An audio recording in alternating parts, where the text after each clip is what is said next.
Hello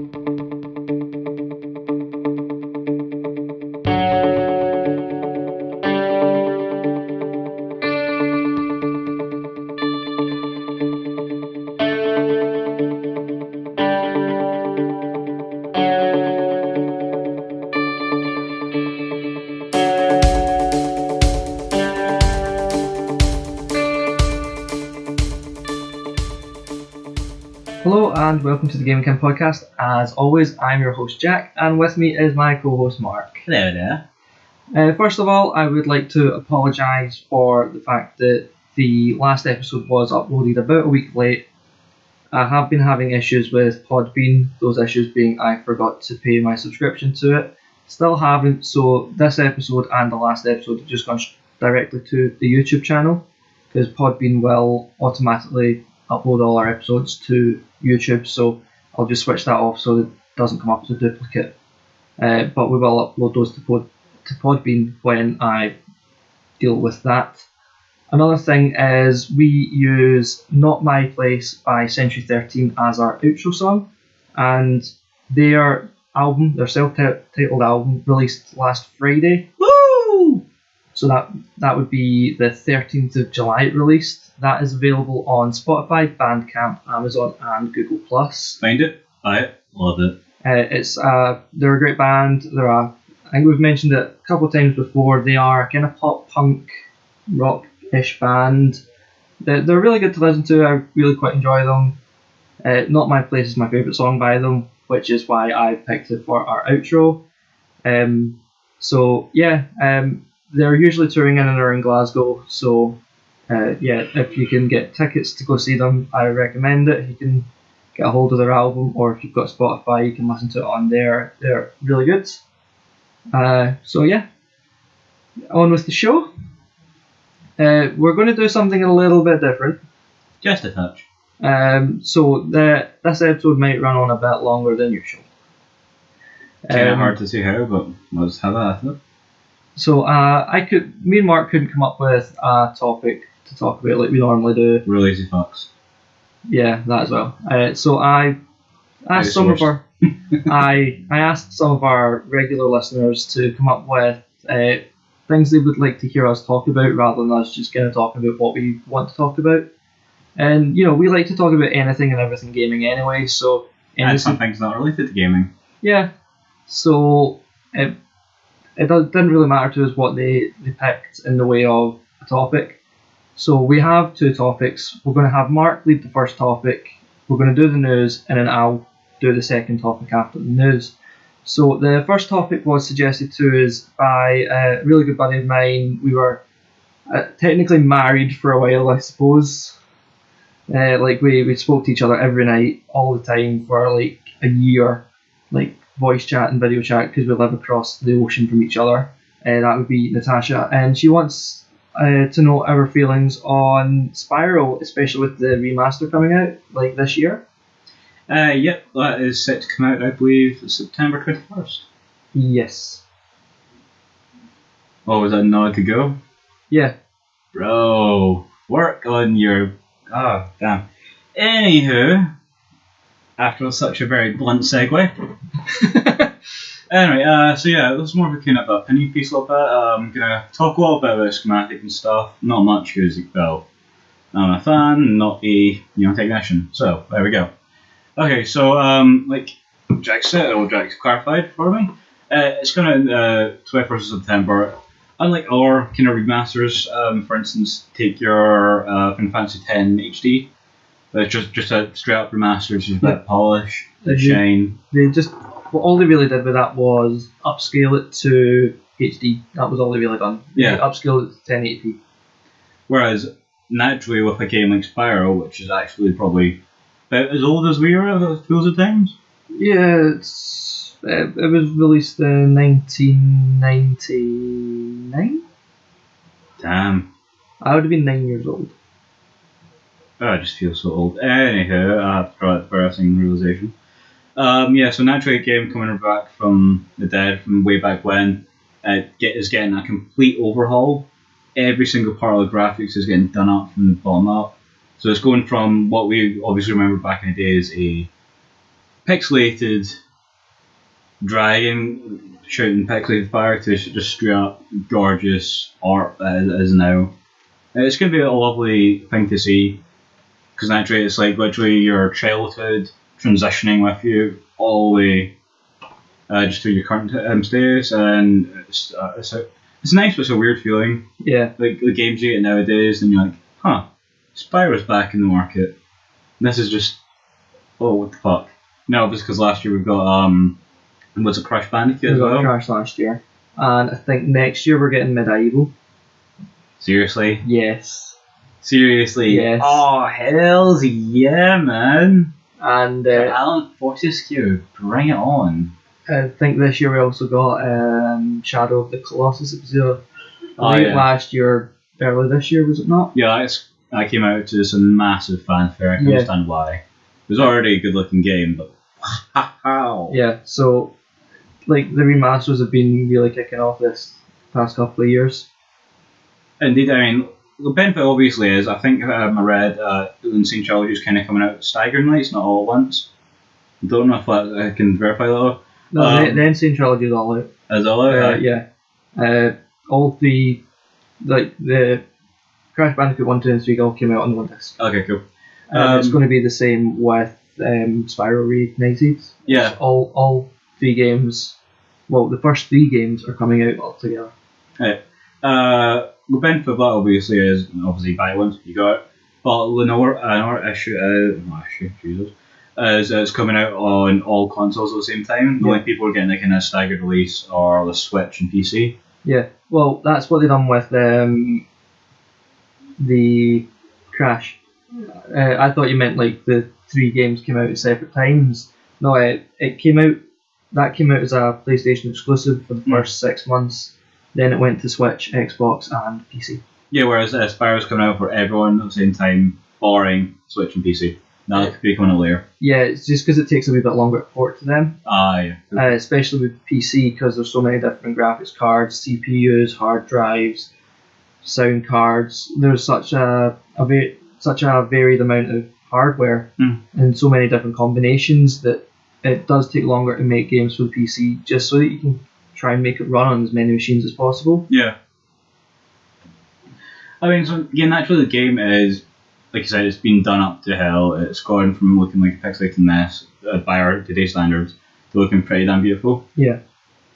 Like, so obviously, for the nostalgia value, you're going to have many people like clamoring to just play it for hours and then getting through it all, saving all the dragons, saving all the eggs, doing all those damn missions where you like, which are just skill missions. Remember, like, I was thinking, was it the first or second one, trying to get the, what was that cheese name again? I only played the first one. I don't remember it, so it must have been the second one. Nah, he's in it all. The same with looking for money bags and shit. The bear were full of big money bags. Literally jingles when he ran. I can't remember. It's been so long since I played it. I haven't played it since the 90s, so. You're painful to listen to, my friend. Anyway, I've been too busy with Final Fantasy. That explains so much. Bye to any folks out there. Maybe let's like describe some of your pain with your beloved franchise. It's like some of the challenges where to get some hidden crystals or dragon eggs, I can't fucking remember. And like, you have to do like these fucking annoying jumps and glides, and if you miss time the jump or the glide, then you don't get to the pedestals, and you have to go right back and start it again. And it just takes hundreds and hundreds and hundreds of tries. And obviously back when you're like 11 or 12, your patience is fucking limited. You're like, nah man, Bye. So obviously nostalgia value is there. One thing to note though is apparently the controlling system has been updated as well. So like completely overhauled with everyone else. Well, I'm not surprised with that, because when that released, the original PlayStation controller didn't have the analog sticks. So you. Just I'm not going to sound. I'm actually trying to cast my mind back to like PS1 days. So like Seriously? yeah. So it wasn't until about midway through the PS1's life cycle that they added the analog sticks to the DualShock controller. So what it'll be, I remember now, because they were a lot thinner back in the day, weren't they? Yeah. I think that's why they're overhauling it, is to go with the standard, the now standard control method of the camera being assigned to the right stick. Alright, yeah. Rather than R1L1. Okay, makes sense. But yeah, I mean, obviously, aside from the actual overall, I mean, the story is basically the same. Well, it is the same, really, because that's what the whole point of it. But like, for me personally, I do have issues with the idea of it, though. Like I said, this is when it gets less of a, this is a beautiful game, you will enjoy it, have fun, and it's more of a, me being a pessimistic bastard, because I'm kind of not feeling the whole urge to ring reboots right now. It's like the 90s that are coming home again, and it's very often. With some games, I'm all for it. With other games, I'm not. And it depends on what they're doing with the games. Like with the Spyro game, I'm really looking forward to that because it is meant to be, from what we've been told, a scene for scene remake of the original game. Oh, apparently it's got some more cinematic type scenes though. Yeah. Because the cutscenes obviously back then were about as epic as the gameplay. So. Yeah, everything's going to be upgraded to today's specs, and cinematics some of them will be a bit longer, but they'll fill in a bit more gaps. Yeah. But it's it's the kind of remake that I like. Where it is just giving it a new coat of paint essentially. See, I don't know. Like, so far it looks like it's kind of. I personally consider it like if you look at like screen grab of like Spyro 1 from like back in what 96 or some shit, 98? 98. 99. I don't know, like, compare it to like a screenshot of what's coming out in September. Yeah. For me, it kind of feels a bit akin to what's going to happen with like Final Fantasy 7 and 7R. No. Not as drastic, obviously, but kind of getting there for what it was. Because I don't know how much they're changing of 7R, but I know they'll probably take out like the honeybee inn scene, which that's fine. It's not an important scene, but that kind of does change part of the plot because like you would go there to get the makeup before you infiltrate Don Corneo's mansion. Yeah. So it does affect us. It affects how we remember the story because like if I remember correctly, to get like depending on how much you done and what choices you made leading up to that, like kind of what type of dress you picked and whether you got the wig or not, and all of that stuff made the difference of whether it was Aerith, Tifa, or yourself that got picked by Don Corneo. So instead it's going to end up being like they might even scrap the whole thing and just go straight into maybe. Yeah, they might even do that. But it affects how we remember the games. So changing it too much could be bad, could be good. They might find a way to save Aerith. Like in general? Or? Yeah. Like when she dies, whether that's through like a DLC, a microtransaction, or they just decide, everyone's saying you could have just used a Phoenix Down, why don't we just add that in? You'd always argue she's killed at a battle, so. But the point is, like, there are so many things that they could change. We don't know what they are definitely changing, but we know they are changing things. Whereas with Spyro, like what we've been told is they're going to change as little as possible, rather than changing things. They're trying to keep it as close to the original as possible. Whereas Final Fantasy 7R is changing things because it's not going to be a full game. It's going to be released in 3 episodes. I didn't know that. Yeah. So they'll be changing things so that it will streamline the game, and if you are having to replay it before the next episode, it'll be easier rather than so much grinding and stuff. So is that going to be like you have to like, make a one-off payment kind of thing, or is that pay for each section? I think each section is going to be priced as full game. Fucking hell. It better be a decent fucking section then. Yeah. Oh, anyway, sorry, back on topic. But yeah, like, well, obviously I'm not going to say no to Spyro, because Spyro for me, like most people, always come down to one of two. So you're a Spyro fan or you're a Crash fan, and if you ever met up to talk about it, you always got a sneer in your face, like, you play Crash. Oh. Screw you guys. And that was it. It was like same people who look at Freddy versus Jason. You were on Jason's side or Freddy? You Freddy? Jason. Fuck you. See, this is what to deal with. So you're always on one side. Obviously, if you're a Spyro fan, charge in. But naturally, unfortunately, it seems Spyro is a lesser popular one overall. I hate to say. Yeah. Out of the two, yes. However, there are many other PlayStation mascots, like kind of PlayStation mascot games that were out at the time. Some of them were getting remastered, some of them aren't. After Spyro, and they were nowhere near as popular as Spyro or Crash. The likes of Sir Daniel Fortescue from Medieval, Amazing. Gex the Gecko. Do you remember one about his main tiger with boomerangs? It was like elemental boomerangs.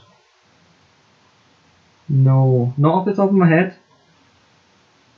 This game, what the fuck, I really want that to get a remaster. I'd be immense. Just a second, I'm going to do some tactical googling while we're talking. Tactical googling. Oh yes. The way to go. It is, man, I'm not even going to lie. But one thing I'm quite excited about is the music. Yeah. Like, because I was going to remove this from the news because I didn't know if you were going to talk about it, but... I'd fluff up your music, man. I'd try and explain it and you're just going to give this dirty look like casual. But what they're going to do is they're going to try and keep the music as the same as possible. They're going to use... Like, they're going to remaster a lot of the music and it's going to have a new theme song and it is... Hold on till I scroll down to the article. We'll just do it now as part of this because that's what I actually wanted to do at the time. And it is just a wee bit further there. Yeah, so Stuart Copeland will compose music for Spyro. Oh, Ty! Ty with Tasmanian Tiger. If I get remastered, man, I'm going to buy the fuck out of that. Well, they did another one which was Ratchet and Clank recently. And that was good. I don't think Ratchet and Clank's ever really left to public consciousness, to be fair. Yeah, and they're all weird ones. Jack and Daxter as well. Yeah, they're another weird one as well. It's like, I don't know how they survived. I don't think they were ever that popular, maybe? No, they're more popular now than they used to be, though.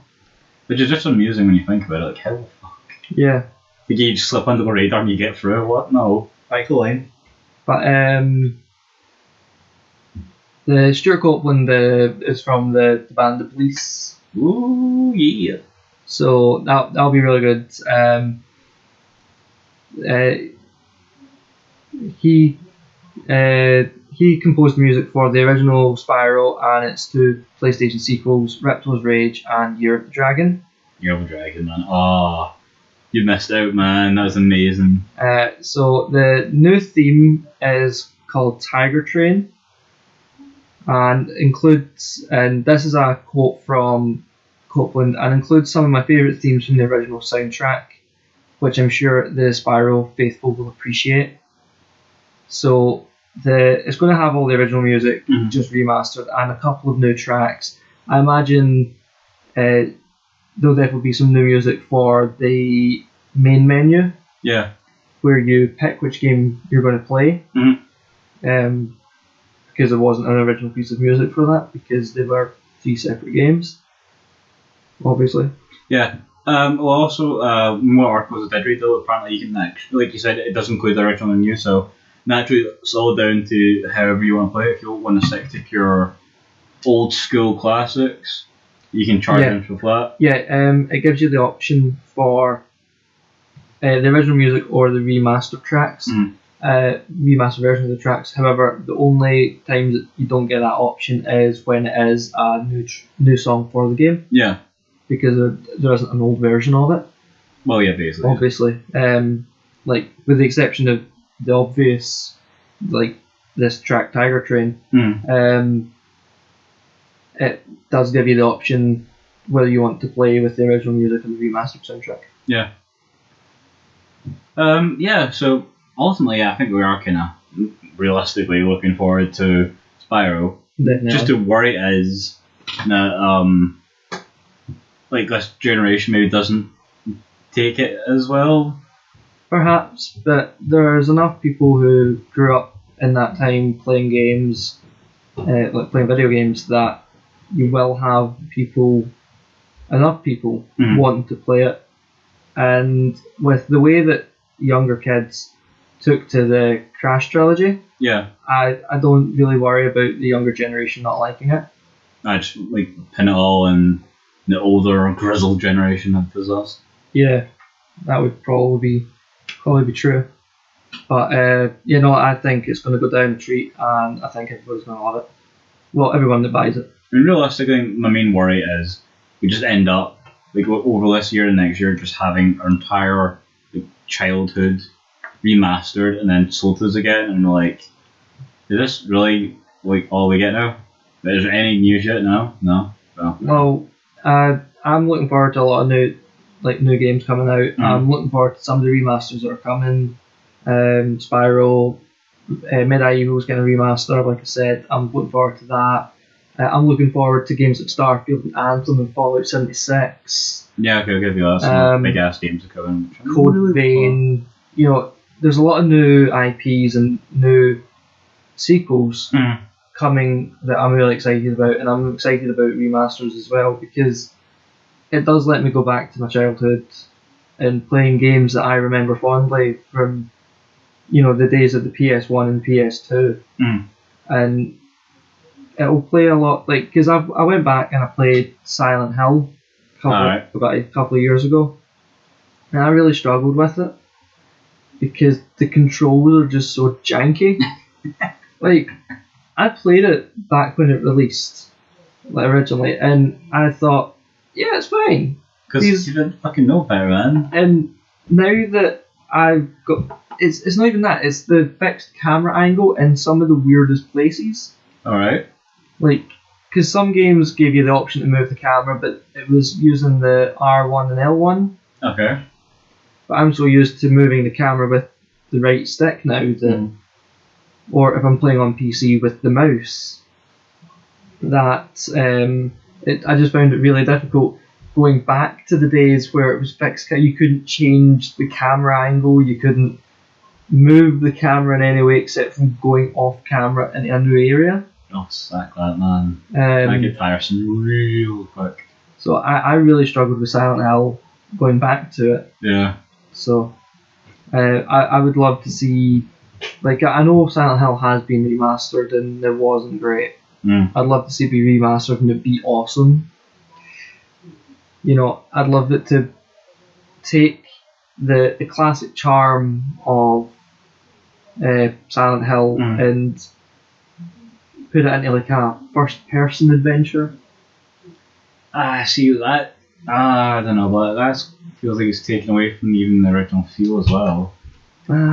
I think I change it, as long as they can maintain the tension and the suspense and the fear, I think changing the point of view would be fine.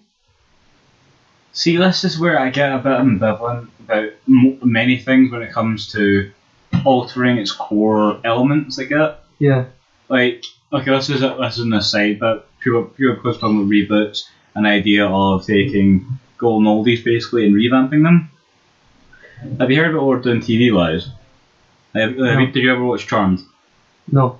Buffy. I remember Buffy. I watched a wee bit of Buffy. Okay. Well, both those shows are reportedly getting rebooted. Bearing in mind this is only maybe 10 years ago. Yeah. So it's not even a proper, it's out, social conscience at all. So apparently Buffy is getting completely revamped. Whether or not it's got anything to do with the original cast, no one knows.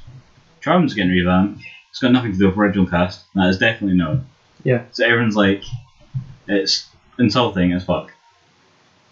The reason I bring that up is when you bring back things from the past but try and put your own new spin on them, it can backfire massively.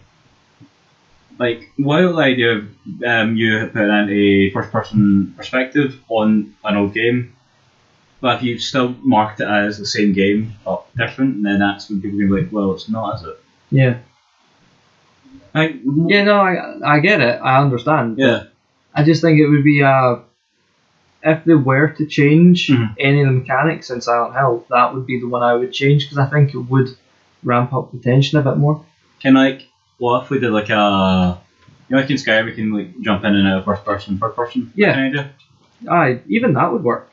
So it's a vastly different game, and like going from third to first person. Fuck first person. Oh. Jump scares are scary in first person. Especially if it's something come behind you and all you see is like a hand going, you're like, oh fuck, no. Oh man. No, you be the devil, you make some really janky ass game, man. Yeah. Does this need first person to be scary? No. Let's do it anyway. Ha ha ha.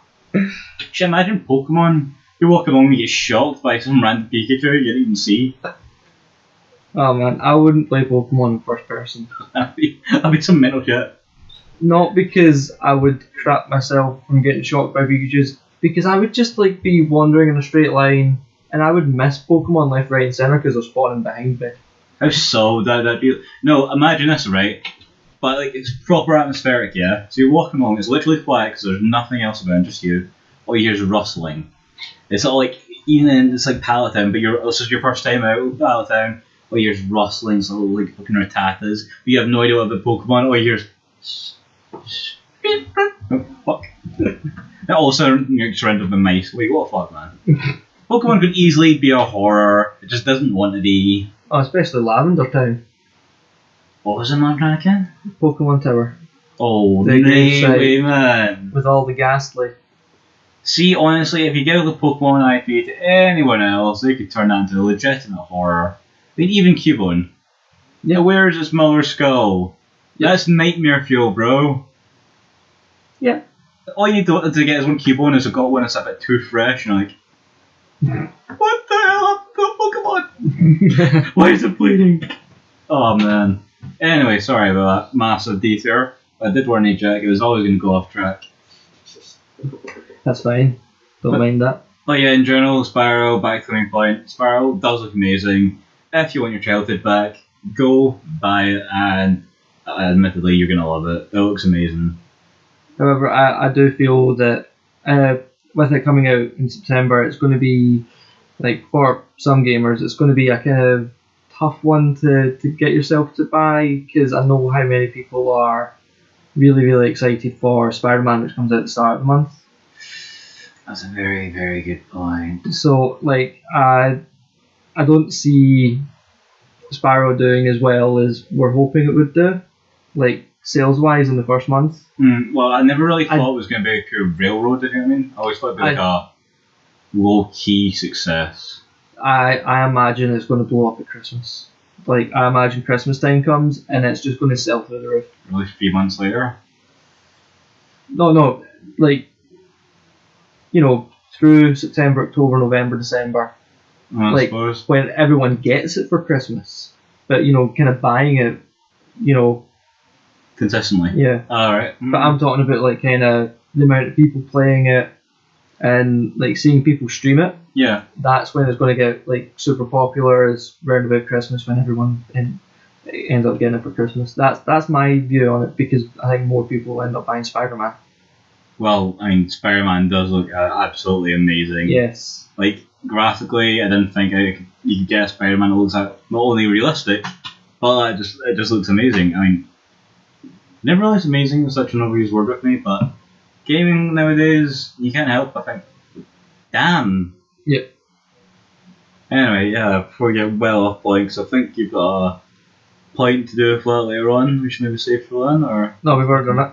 We've done it? Oh, you jumped the gun? I didn't jump the gun. I tactically used it while you were tactically Googling. In other words, you've got a line of news, you went, I'll go to the bottom, it's cool. Yeah, I scrolled all the way to the bottom. Anyway, no matter what, It's okay, Spider-Man... I'll scroll back up so I'm ready to go when we get to the news. Cool. No matter what, I mean, Spider-Man's always been one of those games where there's always been a Spider-Man game kicking about. Quality-wise might differ, but Spider-Man's always been there. Yeah. But you know, I'm excited for both Spider-Man and Spyro. Again, Vastly different reasons. It's a new IP and a reboot, well, a remake, remaster, whichever you want to call it. Well, top down is completely different, but obviously still the same story and the same game So I'm excited for both. Like I said, I'm excited for a lot of the remasters and reboots and remakes. I'm mainly excited Medieval because I didn't even know about that. That's amazing. I'm excited for a lot of the sequels and new IPs that are coming. So yeah, I'm excited for loads of games right now, and Spyro is definitely one of them. Yeah, because it's better than Crash. I was really excited for Crash as well.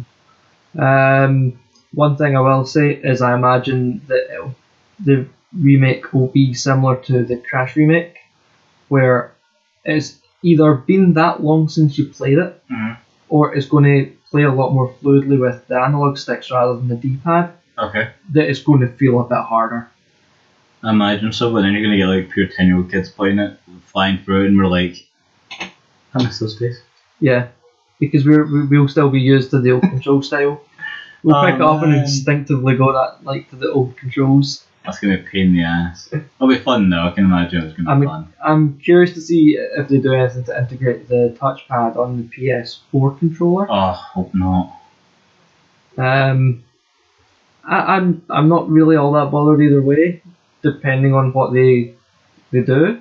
I mean, like, I tend to steer clear of using the sliding and things like that. I just wait. I want to play a game. I don't want to mess around. Because I think it would be really cool, if you could send sparks, to pick up coins by flicking it and just up, and sparks will go and grab some coins. Not coins, gems. The gem that does actually sound like a good shout. God damn it, that's decent. I like that. However, because you wouldn't be able to do that on PC, Xbox. That's grim. You would be able to do it on the Switch by clicking the screen. Because if you're playing it in portable mode, handheld mode, you could do that because the Switch screen. Tried to combine both the words there. The Switch screen is it's a passive touch screen, so you can swipe it and all that. So see what happens.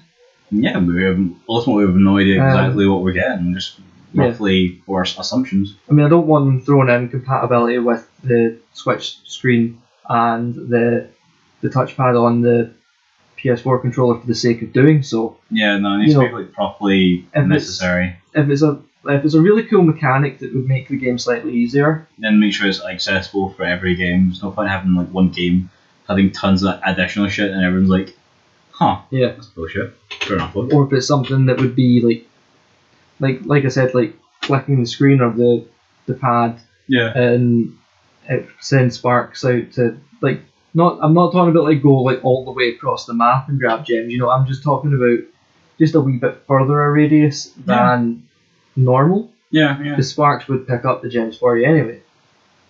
Maybe it's or can maybe be like a power up. Yeah. Maybe just kind of widens the net massively. Yeah, something like that. Yeah, pretty cool.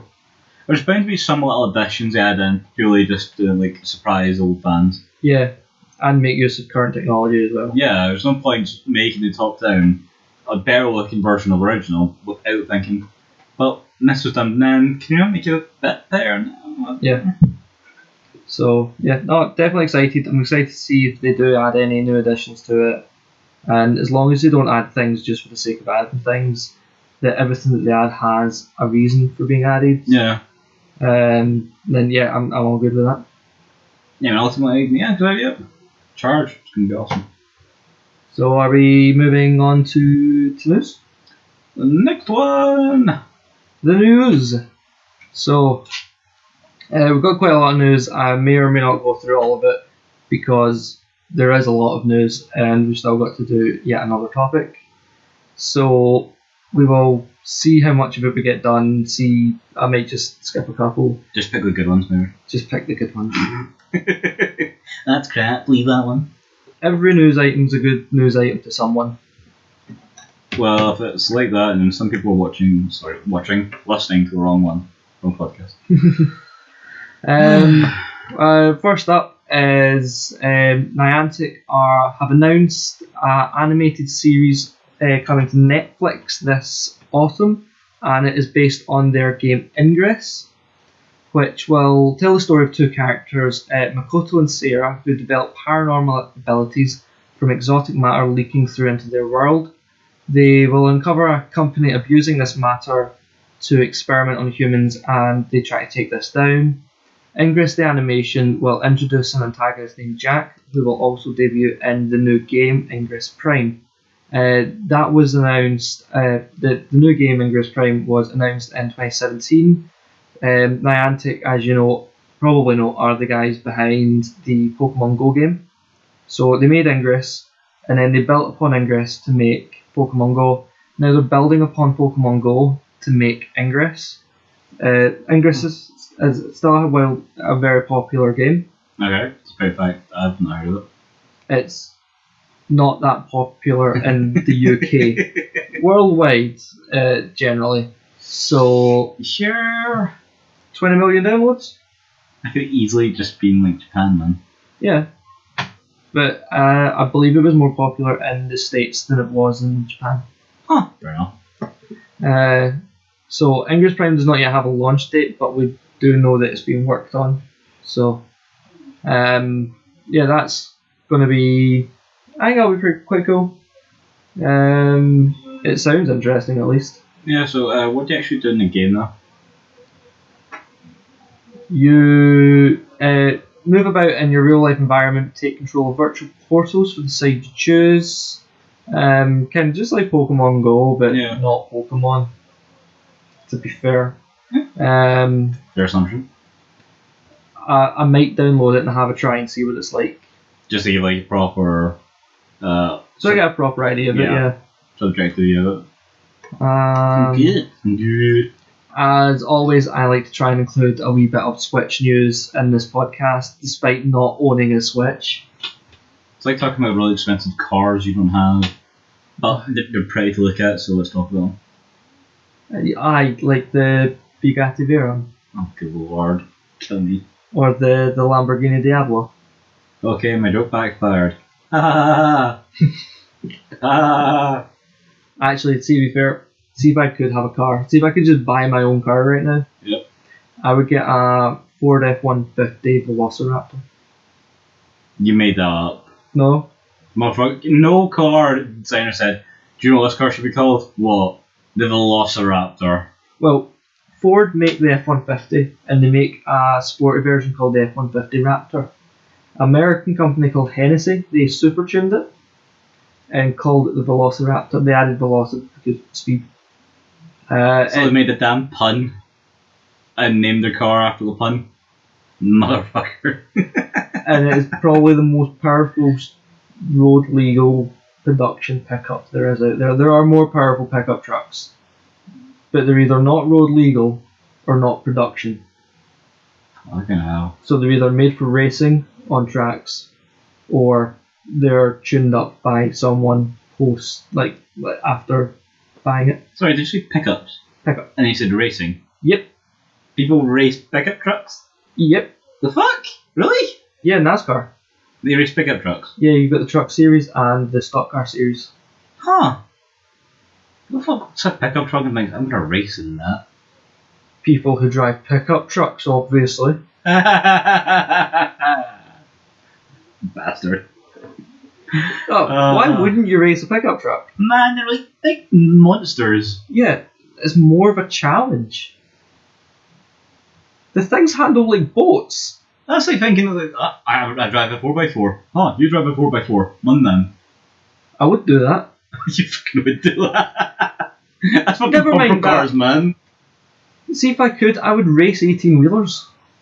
I was gonna say that, but really? Yeah. That'd be a fucking... I actually paid to see that. A proper competitive race with like 10, 18-wheelers. To see the utter carnage. But they have to have loads, and that have to pass the finish line. Well, I'm into dirty tactics and type shit. There is a thing in Europe, gosh, like mainland Europe, where people will race the trucks. Mm-hmm. They don't have loads, but they race the actual truck without the trailers on the back. Yeah. I think it was about 4 months ago. Mm-hmm. They were racing at the Hungaroring in Hungary, which is this track is also used for the likes of Formula 1, and think it's Superbike Championships and stuff like that, You know.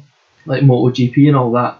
So it's a proper racetrack. It's not just some random racetrack just for the locals to use. This is a proper world-class racing arena. But, like, logically, alright, say you're in a car, get ahead of it, and then for whatever reason, your car starts slowing down, but the truck doesn't realise it, you're fucked. That will go over you, man. Yeah, but they don't race with the F1 cars. I didn't mean the F1 cars. Or any car. No, it's just the trucks all racing on at the same time. Alright, so that makes more sense.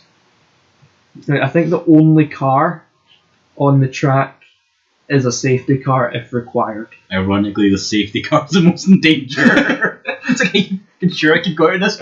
I'll be fine, mate, it's sound. You're in a motor, but, you know, they're just, you know, 3 times the weight and size of it, it's cool.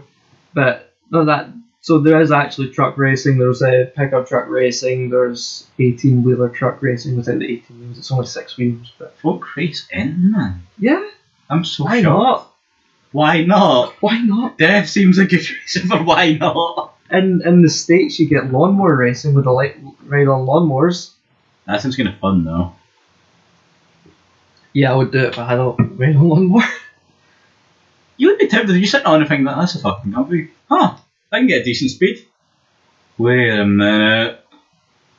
Do you remember those toy cars that you would get for like toddlers? And it was like a kind of red body and a yellow top. Oh God. Yes. I would race them. Motherfucker, I got stuck in one. It was the last time I went in one. I tried to get out. I think it was like, what, 12 or 13? Yeah. I'm And not I'm like- surprised you got stuck in it at 12 or 13.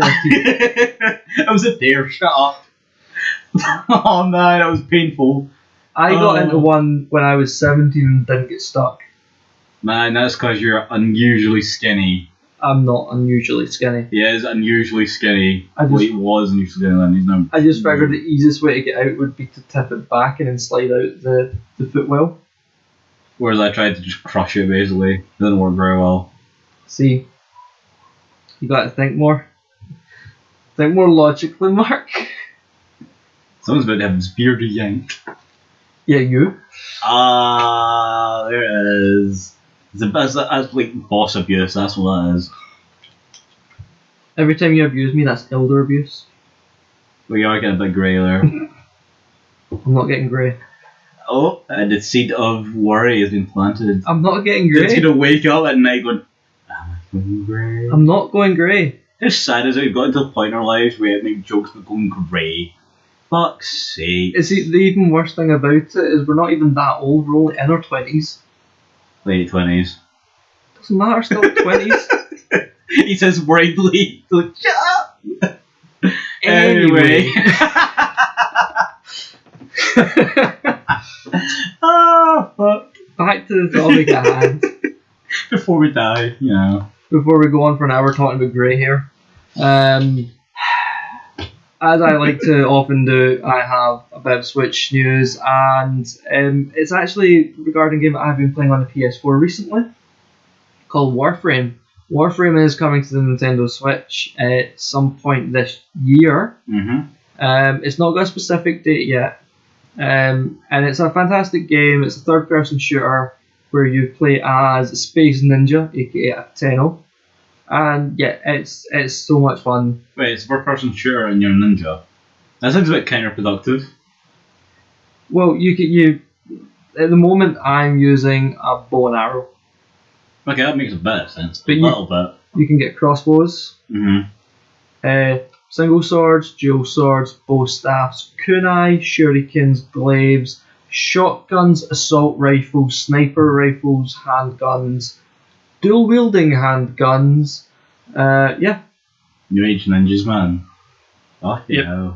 And like I know I said ninjas, so you think video game logic, silenced weapons. Not all of them are silenced. Some of them are just bloody balls. Well, I'd expect so. Yep. Jesus. But it's a really fun game to play. I've been playing it the last couple of nights. I've been really enjoying getting back into it. It's made by Digital Extremes. It's just had a couple of big patches on PlayStation. particularly the likes of the Plains of Eidolon and the Sacrifice, Okay. which have been really great. So it's currently the fourth most popular game on Steam. It was released in 2013. So the fact it's still very popular is great. It's a free-to-play game, and the fact that it's still getting regular updates is fantastic. Especially considering it's sort of a 5-year-old game, regular updates, free-to-play. Not bad, not bad. How much is like a sign-up kind of thing? Like free? Oh, totally free? Totally free. It has microtransactions in it. That's really good. But no, it is completely fair. Is it? Basically, you can everything that you get through microtransactions, you can get through grinding. Okay, cool. The only difference is, like, if you grind for it, you basically get the blueprint for a warframe. Like at the moment, I'm using one called Volt. Okay. So when you do that, you need to have 4 other blueprints that you have to assemble. So it's usually like neuro optics, chassis, like torso. Yeah. And like the limbs, and a thing called an Orokin cell. Alright. Once you get all of them, you can build this warframe, which is basically your armor. There's different ones; they have different abilities, different styles of play. And then to like build the 4 other parts, like the Orokin cells are just items that you just need a certain amount of, depending on what one you want to build. And the other things like the neuro optics and the chassis and the limbs. That's things like you just need to, just random, like generic items that you would normally pick up during a mission, like polymers and plastids and alloys and stuff. So it's kind of like in Fallout when you make your power armor. Yeah. Okay, cool. Yeah. So yeah, you can get all of that through grinding. You have to get the 3 blueprints for the parts and the other item. And then build all of them, and then build the whole warframe. But with the microtransactions, you can just straight up buy them, and they're called. The only difference between the ones you buy and the ones you grind for, the ones you grind for is Mark 1. Alright. And the ones you buy are Prime. Oof, that's right. it. Just the name is the difference. So it is completely fair. It's just for people who don't have the time to grind, or really just want to buy their way to success. Well, even at that, like, you have a level, and like everything starts at level 0 where you buy it or build it. Okay. And it has a max rank of 30, and everything gets more powerful as you power it up. So you don't even buy your way to it; you just buy the items, and then you rank it up and make it more powerful. Oh, so you basically still have to put the effort in. But buying wise, you can just choose what you want to put your effort into. Yeah, if you also you get a thing called mastery rank, which is your overall level. Okay. And some items are mastery rank locked. So if you try to buy something that's mastery rank 5 but you're only 2, you'll get it, but you won't be able to equip it. Alright, so it's like character levels and item levels. Yeah. Right. Okay. So if you're not a specific character level, you can still buy or craft items, you just can't use them. It's a fun game. It's really fun if you play multiplayer.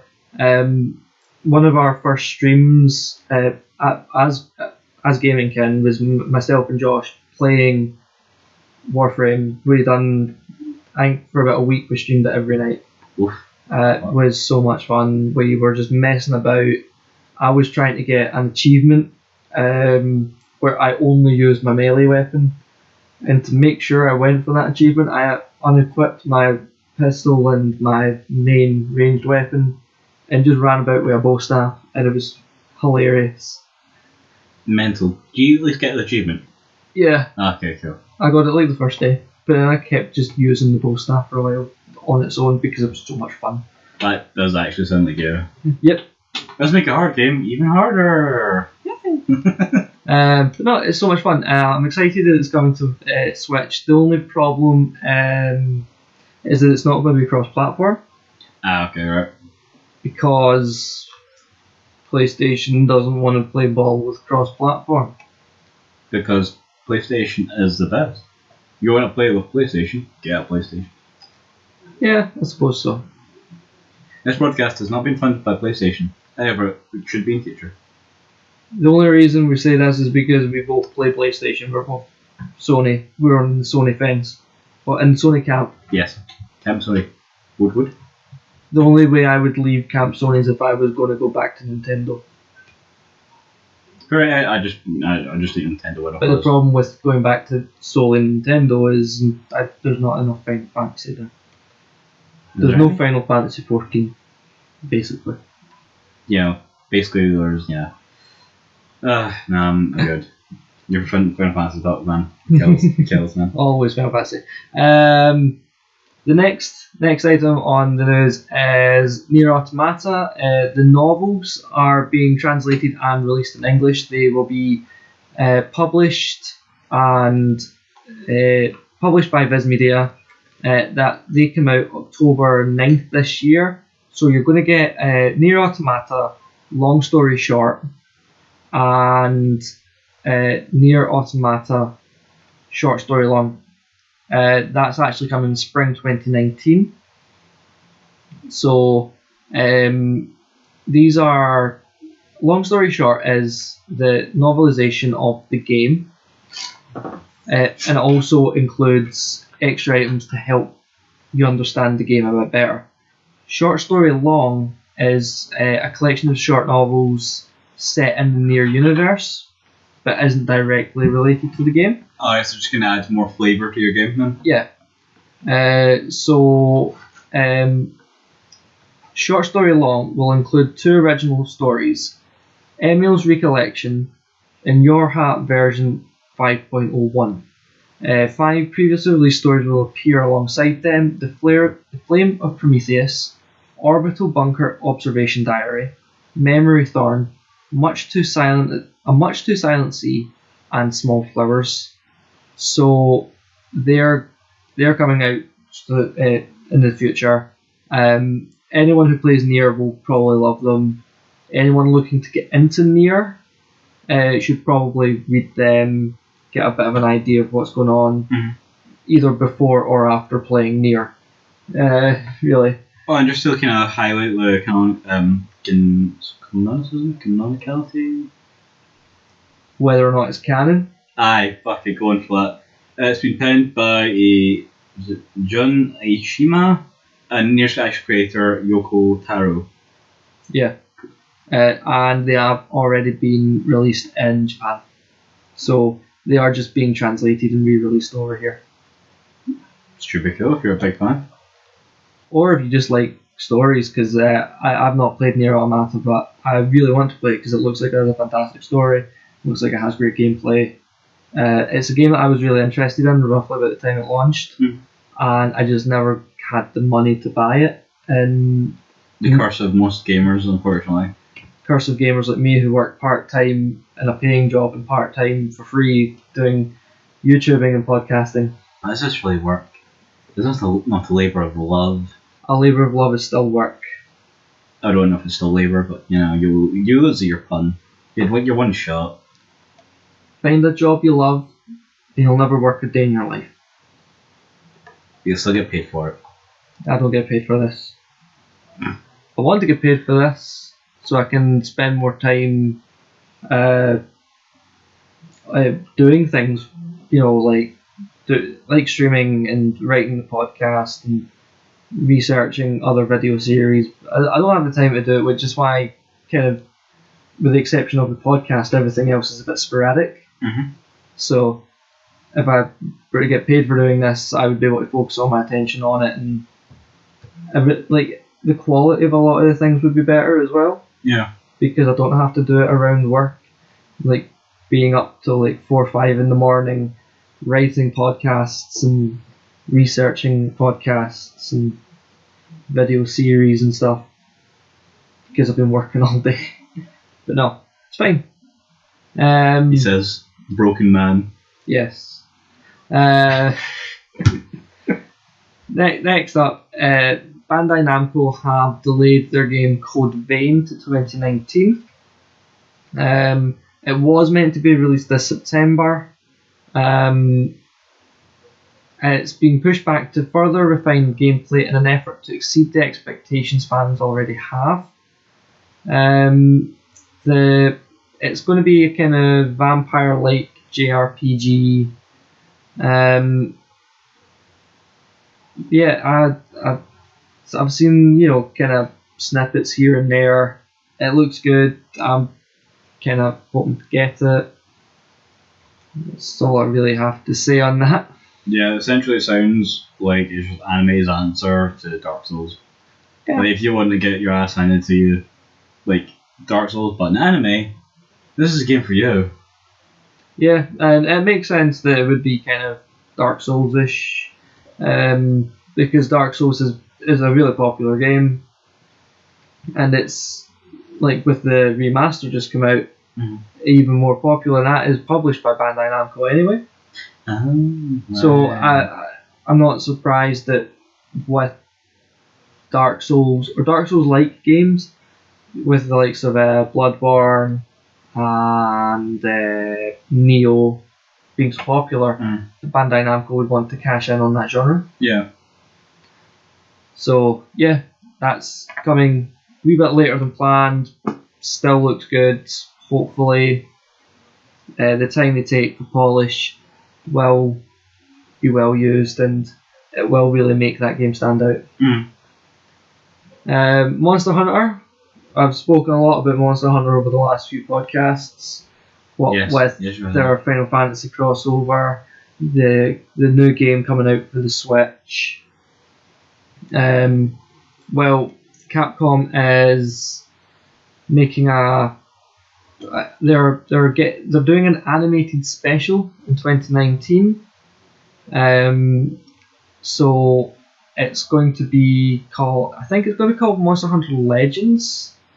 Legends of the Guild is what it's called. It will tell the story of a male warrior who leaves his unassuming hometown to take down a dangerous elder dragon. So essentially it's a backstory of most anime. Yeah. Male goes to do things away from home. Well, because it basically be like Pokemon then. Yep. So this is kind of riding the wave of success from Monster Hunter World, because that was such a popular game. There is also a Western produced film in the works, which is something else. So by Western film, do you mean like big budget film? I don't think it'll be a big budget film, but it will be made kind of Hollywood. It'll be a Hollywood film. That could be different, I guess, yeah. Yeah, quite excited about it. Quite excited to see where they go with that. What with a lot of games, getting movies and TV series, it does worry me a bit, because I remember like the original Mario movies and TV shows, they weren't great. They were watchable, but not great. The actual movies, you mean? As in the live action one? The TV show. Where you had Lou Ferrigno do the Mario. Oh man. Do you remember that? No, I'm more thinking of the live action movie version. That was oddly well casted, but still gash is all hell. Like you had the Mortal Kombat movie. Don't diss the Mortal Kombat movie. It wasn't great. Oh man. It's always worth a watch. The Mortal Kombat movies were epic. I wasn't a fan. Tekken had a pure crap movie. I think I got it on DVD and I've never opened it. I remember Street Fighter having a movie and it wasn't exactly the best. How dare you? It was Van Damme's best performance that he can't remember because apparently he was coked up out of his mind. Van Damme. Street Fighter. Yeah, it wasn't his best performance. He was coked out of his mind and he gave that performance. That was amazing. Doesn't matter. Go on then. Bloodsport. Oh, bastard, that's a good one. Is that Scarfire? That is the one where he kicks like a tree until he breaks the tree. Oh, it's so cool. See? Told you. Even then, I wouldn't say that's his best performance. So if you're going to get in a proper argument about it, then maybe I have to go for Kickboxer. I was waiting for you to say Expendables there so I could punch you in the face. Oh God, no! He was alright in that, but no. That was Stone Cold Steve Austin's best movie performance. Oh yeah, well, he was in the first one, yeah. I think he was only actually in 2 movies, that and one called The Wrong Side of Town, which he was in with Rob Van Dam. Oh. As in the wrestler RVD. Yeah. Not Interesting. an actual person called Rob Van Dam. Yeah. Anyway, yeah. I don't know, like, it depends. Like, I wasn't a fan of the Tomb Raider movies either. Wait, which ones? The Angelina Jolie ones. I think guys were a fan of them selectively, I'm not gonna lie. I wonder why. I know, it's all silvery. What? No. No, the whole point is, like, game adaptations of movies are finicky. Yeah, the problem is, like, if you stay too close to the canon, it's boring. If you go too far away from the canon, it's not really that game that you're adapting, and it's really difficult to find the right balance between sticking to, like, and I'm not even talking about, like, things that we've seen happen in the game. Yeah. I'm just talking about, like, kind of character backstories and, you know, what characters are there at that time, you know, that kind of thing. I mean, it is a constraining thing to do if you think about it, right? Because you're trying to translate a, 40-hour game into almost an hour and a half movie. Yeah, like... It's logically impossible, but the downside is, if people watch film and think that's, like, they know best, or they know canon, and you're like, no, you know, abridged, edited, minute version of someone else's story regarding this shit. And yeah, it's a really difficult thing to do because you don't want to stray too far from canon, but you don't want to stick right to it. If you stick right to it, it's going to be too difficult to do because you're going to not have enough time within the movie to cover everything properly, and some things are, like, if you stick right to it in canon, just doesn't translate into a movie. And if you go too far away from it, you just kind of piss off the fans. Yeah. It's a really difficult thing to do. Yeah. It's the same with comic book movies. That's completely different now. It is different, but yeah, I get what you mean though. Yeah. You have to toe the line between appeasing the actual fans, but still being easy enough for a casual observer to think, that sounds like a kind of cool movie. Yeah, because you don't want to be sticking right to the source material because some of that, again, doesn't translate well in the movie. Or even then, it's just so very broad that even just bringing that some bit of it, the rest of it is just going to confuse people. Yeah, and you don't want to go so far away from canon that you're going to anger your target audience either. So it's a really hard thing to do, and I always think give praise to everyone who even attempts it. Because, I mean, it's got to be fucking, you must shit yourself thinking, right, okay, this is a big, massive game franchise. Am I going to do this justice? I don't know. The worst thing you can do is get a non-fan to do it. Because if you get someone who's not familiar with the series, who just looks at it from the outside perspective, then they're not really going to have a better idea. Yeah. You need a proper director who's also a fan, who can look objective at the series and like, right, this is kind of trash. Well, this makes sense. I'll keep this in, and then just kind of go for it like this. With someone who goes, I think I should just take the story of the game and bridge it to the movie. Yeah. Or what you could do is just have 2 people, one a fan, one not a fan, and then. Even then, that could be just fireworks, man. Could be. Like what will come to Justice League? You get Whedon coming in, doing his bit afterwards, and then who's the original guy again?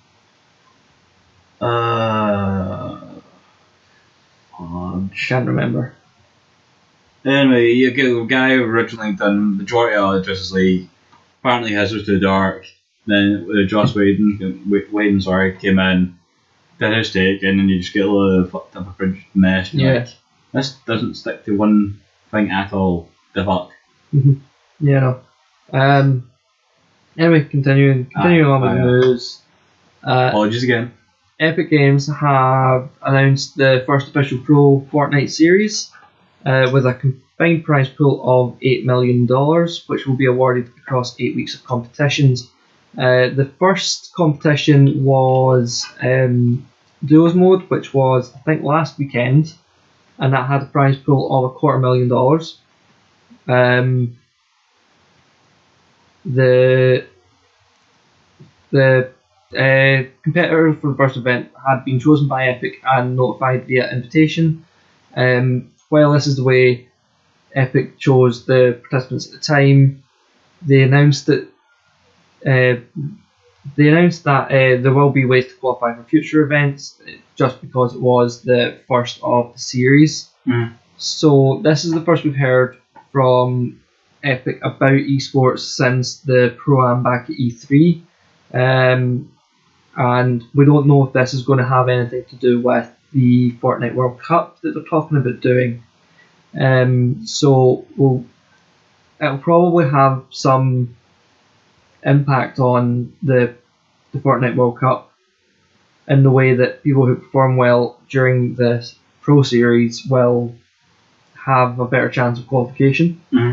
However, the World Cup is open qualification, so anyone, regardless of whether you are a big Twitch streamer or YouTuber playing it, or you're someone who just streams occasionally, I think the only requirement is that you do stream Fortnite,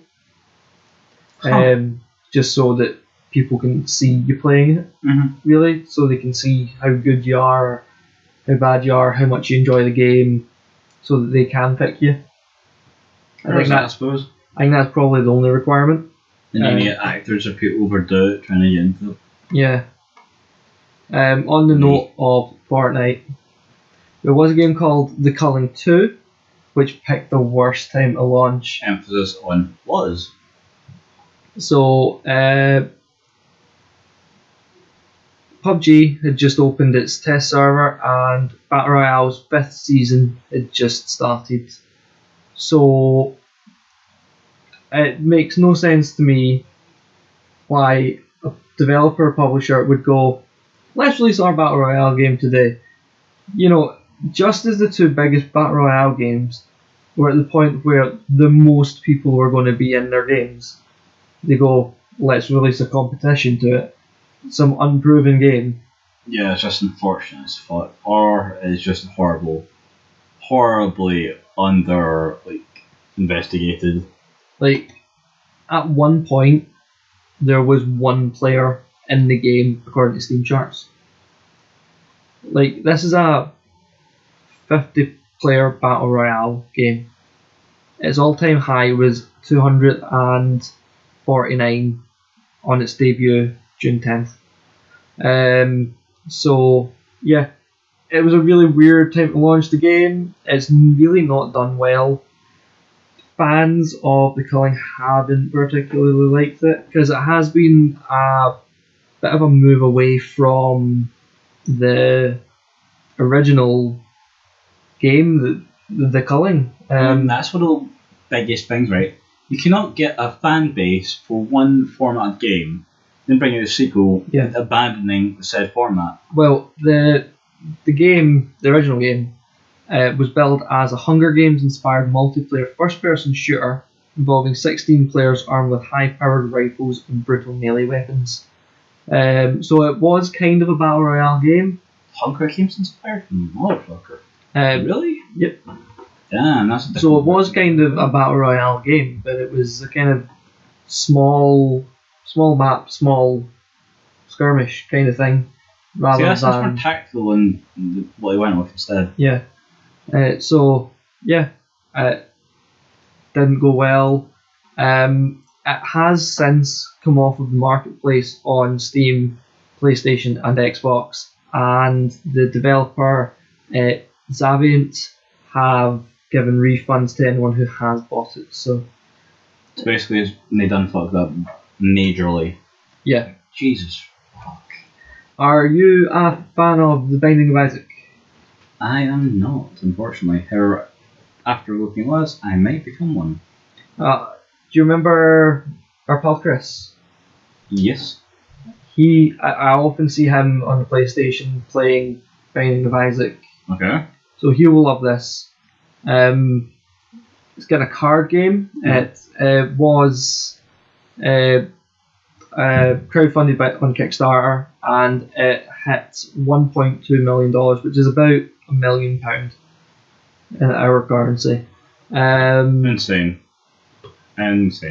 So its goal was $50,000, and it hit 1.2 million. So and at the time of this, it's got 2 weeks left to go.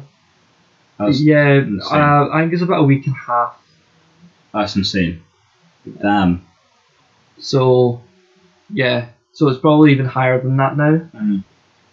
But it's been produced in partnership with Studio 71, and this is that company's first tabletop game. Four Souls, well, it's based on Four Souls, which is a kind of Flash game. So yeah, if you want to get an idea of what you're going to be doing, go online and just check out Four Souls. But yeah, it seems like a really cool idea. I'm liking that a lot more video games are branching out into the kind of trading card scene and the board games, which I'm going to be mentioning another one shortly. I think it's a couple of articles along, but I started recently collecting the Final Fantasy trading cards. Oh, jeez. And I've been digging around trying to see if I can get some of the old Pokemon cards that I had when I was a kid. Bloody hell, man, you're going retro as hell. And Yu-Gi-Oh cards as well. I like Yu-Gi-Oh, not gonna lie. Yeah, I think I've still actually got my Yu-Gi-Oh cards kicking about somewhere, so that'll be fun. Yeah, if we ever had any street cred, I believe it has died or ran away now. Yeah, probably. So the campaign for this is scheduled to end on Friday coming, July 27th, and anyone who has funded it will get it roughly about November. Okay. So yeah, that'll be fantastic for anyone who does that. I'm going to mention that to a couple of people because I know Chris will probably be interested in that. So if he doesn't know about it, I imagine he'll be glad to hear about it if he doesn't already know about it. Yeah. Okay. There is a game that looks absolutely fantastic. I watched the trailer for it recently, and it's called Override Mech City Brawl, and it's kind of like a monster battler, like Rampage. Alright, cool. I've got a feeling it's probably going to end up being kind of like Earth Defense Force 4.2 Shadow of the New Despair, where it's going to be so bad it's good. Oh god. Yeah. So just camp as shit. Yeah, I'll show you Earth Defense Force later. It's so funny. My eyes. So there's story mode and 4-player co-op as a single mech. So one player controls the legs, while 2 control the arms, and the 4th acts as the pilot. This actually just making me think of like a VR game, the Drunk Brawl or whatever, the bar. Apparently you walk about, like your character's pissed as fuck and you can't like control it at all. Alright. Oh man, let's just have like anarchy. Especially if it's so that's not couch co-op, like sort of just people anywhere really. I think it could be couch co-op. Because couch co-op, I can see it being fun, especially when you start nudging other folk to do what you want to do. Yeah. But like, if someone's controlling for your ages way up, like if it's like a private lobby kind of idea, yeah, you can control who's playing with you. That's one thing. If you've got some random dude across the world as your arm, he's not going to do what you want. He's going to punch himself and use your health. And you're like, really? Really? There was a VR game that I saw that looked hilarious when you mentioned VR there, called Robo Recall. Okay. And you just destroy robots. Like, you can shoot them, you can hit them with your pistol, you can pick them up and punch them through the face and rip them apart and everything. Oh, it looks so much fun. That sounds so random. What the hell? I know. I just thought I'd mention that when you mentioned VR. Yeah, so the cast of mechs are pretty varied. There's an Optimus Prime looking mech called Watchbot, a Mechagodzilla one known as Metagekon. You've got Escado, a fish-headed luchador with a giant steel chair. Roca, an Inca-inspired mech warrior. Contessa, piloted by a Romanian sorcerer. Vintage, mech made up of retro console and computer parts. Jack's favourite already. So yeah, there will also be mech customization with accessories and skins.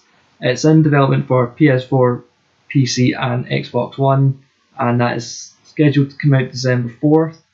And there's a multiplayer beta which you can find at the website. This sounds like utter anarchy. It sounds like fun. I might see if I can get, if the beta is available for PS4, I might sign up for it. Might be interesting, yeah. With Pokemon Let's Go, Eevee and Pikachu coming out, we've mentioned that is kind of based off of Pokemon Yellow, where you can use your Pokemon for Pokemon Go in the game. You can battle the gym leaders, you can battle trainers, and all of that stuff. Well, it's got a nice new map. Ooh. I mean, it's not, you know, like, it's not too much different from the original map. It looks the same. It just looks nicer. I'm gonna be honest. That's pretty much it. So that basically is the idea of like Spyro. Yeah.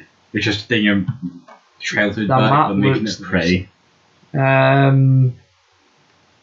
I mean, that's pretty much all I have to say about that. Pokemon can get away with that kind of stuff though. As you keep bringing more Pokemon out, there's never really been a point where Pokemon's not being popular, so yeah, it's one of the few franchises I know of that just won't fucking die. Yeah. Pokemon Let's Go is available on November 16th. Yeah, I would be totally looking forward to it if I had a Switch. Oh, just saying it. Team Pikachu. Eevee, man. No, here we go. Think of all the options. Pikachu! I could have a Flareon. See, you can't make a noise because you don't know what Eevee does. Sure. I would not want just by technicality. True. But then again, it's been a long time since I watched Pokemon, so we should... Mate, it's Pikachu. I went for easiest one.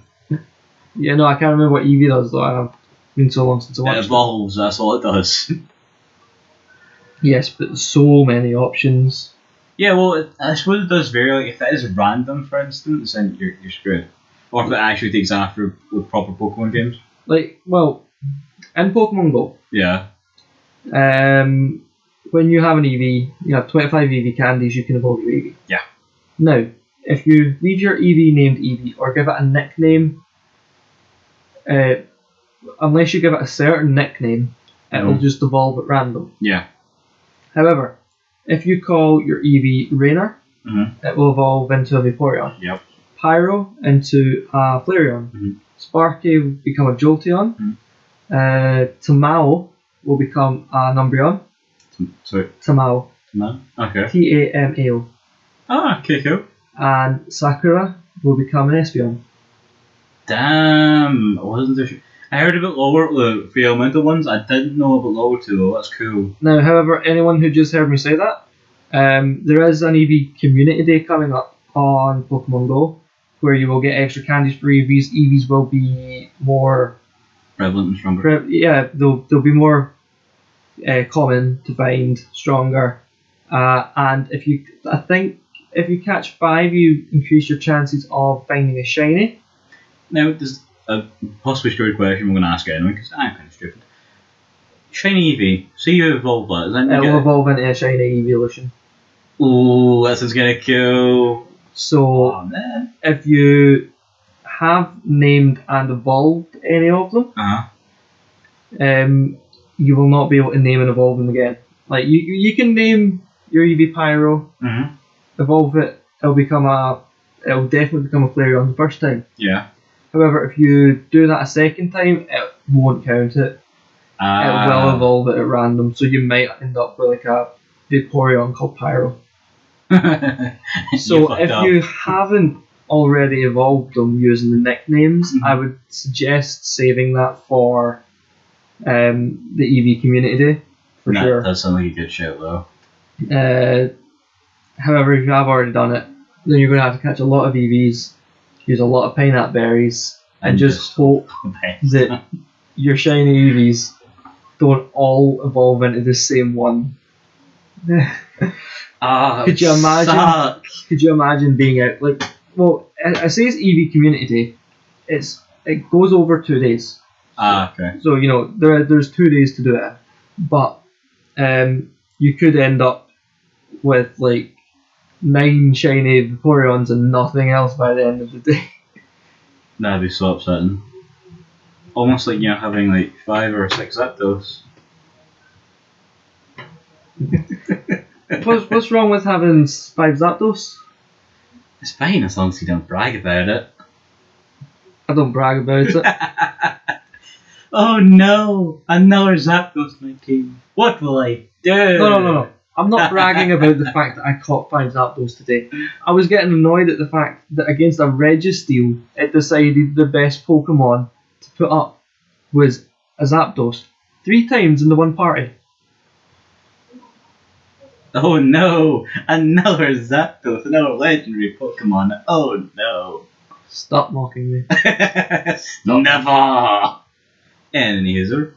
Anyway, I'm 7 for 6 today. No, 6 for 7 even.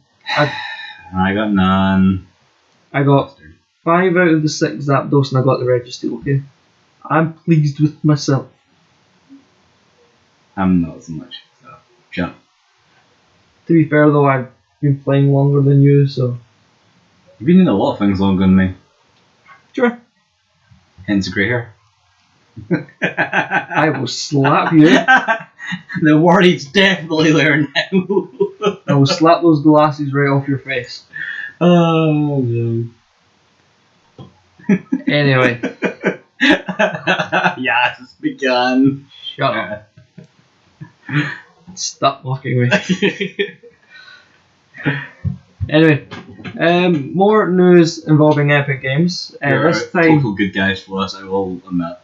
This is not so much Fortnite related, but it is. This has come about because of the success of Fortnite. Everybody knows that Epic Games weren't originally known for Fortnite. They're originally known for their Unreal Engine, which is the best engine in video gaming. It's the most versatile engine. It can be used for all sorts of video games. Square Enix are currently using it for FF7R and Kingdom Hearts. You've got PUBG Core using it for PUBG. You've got Epic obviously using it for all their games. Mm-hmm. It's a engine that you can use on PC, PS4, Xbox One, Switch, Android, iPhones. So you can use it across pretty much every device without any issues, and it is free to use.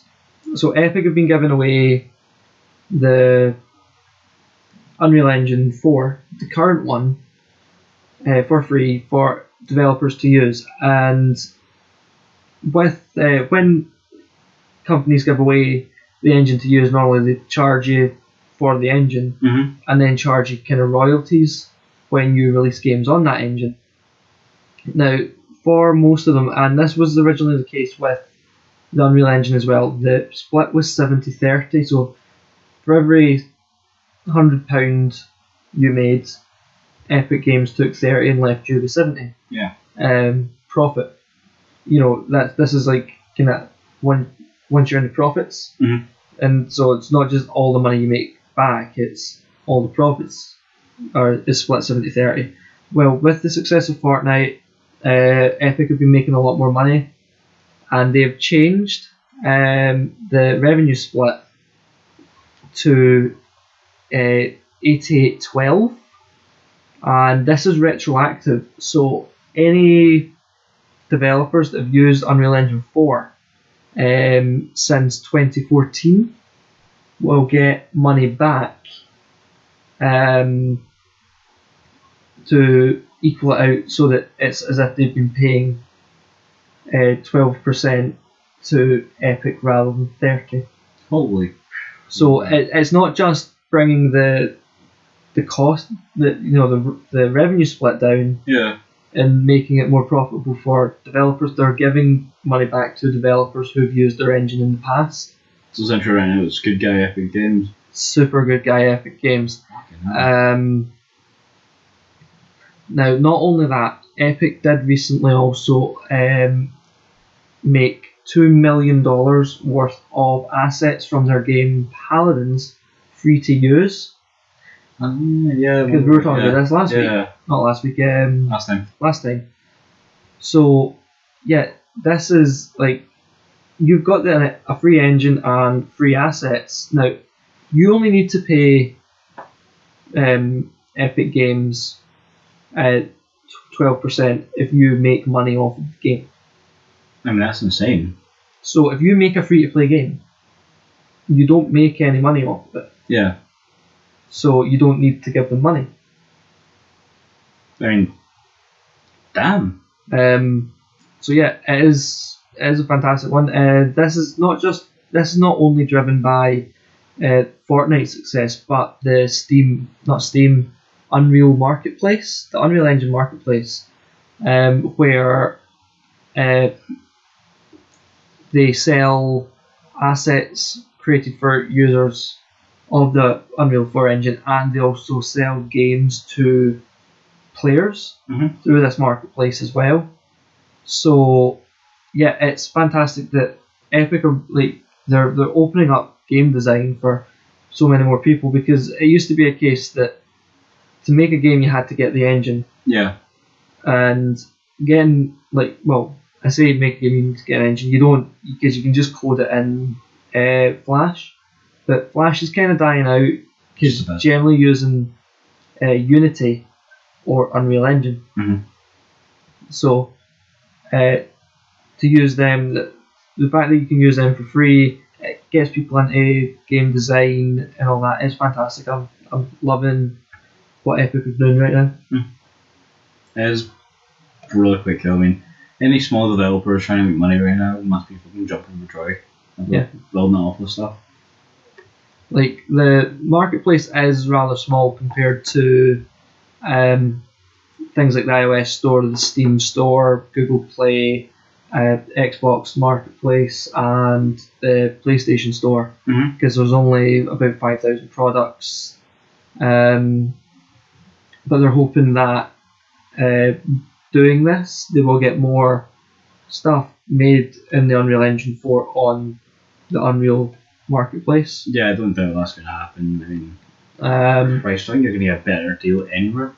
And the Unreal Engine 4, well, it's the fourth iteration of the Unreal Engine, which was originally made by Epic Games for their shooter Unreal Tournament, which is a fantastic game.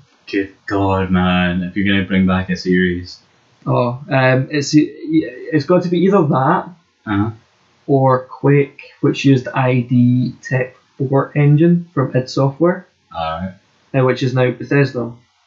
Nah, I thought it was going to be fun. Partly Bethesda, because they made Doom and Wolfenstein as well. Alright. No, personally, if you're going to bring back one would be Unreal. Well, Quake and Unreal Tournament were really, really similar. But no, we played a lot of Unreal Tournament in college. It was so good. So, yeah, I think it's really great that Epic Games are doing this. They are essentially just giving people the tools to make games and make money out of it, and then they take back such a minuscule amount, because the success that they're having just now, they're spreading the wealth essentially. And don't get me wrong, obviously I've put a lot of hate out on Fortnite. I don't like it. draw of the game. But I do understand people like it. But what makes you just respect it more than anything else is the way the creators use their wealth. Yeah. And that's proper like Robin Hood type shit almost. Because, like, well, it's not just that, like, because Epic, you know, we're talking now about how they're giving away their engine for free. Their engine probably cost them a couple of $1 million to create. Yeah. They're giving away $2 million worth of assets from one of their games for people to use within Unreal Engine 4. But they're also essentially giving away, was it $100 million in prizes for the Fortnite esports initiative. This isn't just money that's been raised from like crowdfunding or anything. This is like they've just gone, let's start an esports series. What will the prize be? $100 million. Okay, let's do that. You know, so it's the amount of money they could make if they kept selling Unreal 4 is probably about the same amount that they're giving away in this esports tournament. As insane as all. So yeah, it's really fantastic to see this happening, and I'm really excited to see what games come out from smaller developers now using the Unreal 4 engine. I can't wait. I think we're going to get some really interesting games. I do like the idea you were maybe going to get a couple more indie developers kicking up now. Yeah. Now we can actually afford to put in the time and the effort and not have to worry about paying. Yeah. Even then, 30%, that wasn't even that much. Do you drop it down to 12? Yeah. Jesus. Like it was a lot originally because it wasn't always free to use. You know, you did have to pay for Unreal 4 originally. Yeah. And then on top of that, it was a 70-30 split. Then it went free to use with the 70-30 split. Now it's free to use with an 88-12 split, which it just makes creating games so much more profitable for smaller developers. And it's going to push the quality as well. Everyone's going to just go up. Everything. Because it means, when I say it's more profitable, I don't expect people to go into games just for the money. I literally didn't. The more profit you make in a game, yeah, the more money you've got to put into either supporting that game with future updates and patches, and DLC and support, or to develop your next game. You know, that's what I'm meaning when talking about making it more profitable becoming a game designer. Is now instead of paying out so much money and like out of your profits, it does mean now, you know, it's easier. Updates can come more regularly, and all of that. You can even start to hire a team so that they're even more regularly releasing content. So I really like the sound of it, and I can't wait. It does sound like you're just going to, for a good while, it's going to revolutionise the market. Yeah, I wouldn't be surprised if we see the likes of EA and Bethesda and Square Enix subtly start, you know, we won't give it a shot, you know, starting to like roll out there. Like, they don't really let outside developers use their engines, but I wouldn't be surprised, like, maybe not giving it away for free to begin with, but maybe seeing the Frostbite engine and the Creation engine and the Crystal Dynamics engine just kind of being there. Yeah. Like, getting in some of the goodwill. Yeah. Like, even if the developers are still being asked to pay to use it, unless they're part of, you know, the parent company. Aye. But seeing them being able to use it, even for a fee, I wouldn't be surprised to see it roll out a bit like that. I think it could definitely revolutionise it. Definitely. Maybe not the right way, but give it maybe 5 years. Yeah. Whole new crews doing all of amazing stuff. The question now is if Epic decide to scrap the Unreal 4 engine, and I'm not talking about just we're not doing the Unreal 4 engine anymore, that's it. Yeah. But rather scrap it and you start using Unreal 5, Would that like carry over? Or? would that carry over, or would Unreal 4 still be free and Unreal 5 be at a cost? And if it is at a cost, what would the cost be? Yeah, and you can get a lot of goodwill Would it and then just be- kind of go back on it? Or? Would it be cheaper than what we'd expect? Would it still be free, or would it just be the same price that we'd expect it to be? So it all depends on the continuing success of mainly Yeah. Fortnite for now. For now, yeah. Especially with like Save the World, the PvE, which is I think £35 Alright. for Fortnite. That was meant to go free this year, but because it didn't, because A, it's still in development, like, big time, Okay. and B, more people are playing PvP, the Battle Royale, rather than Save the World, so that's another reason. I think that happens a lot. I mean, for instance, Small Brawler, he plays GTA Online. Yep. Never once has he actually played the game. He just played online. I don't even think he has any idea what the characters' names are. I played GTA 5 on the PS3, completed the story, never touched online. See? Players come in all different shades. And then about 6 months later, I started playing online with the likes of my sister and a couple of other folk. Then I got GTA 5 for the PS4. I played the main story when I wasn't playing online with a couple of folk. It was me, Josh, and Amber. We were streaming it. Yeah. Mostly. So, if I wasn't playing online with them, I was playing single player. I got to the very final mission, and then I just kind of stopped playing it. Seriously? I couldn't decide whether I wanted to go A, B, or C. Because when you complete it, you just kind of go back to that point anyway, and you do it again. I just couldn't decide which one I wanted to do at that time. Okay.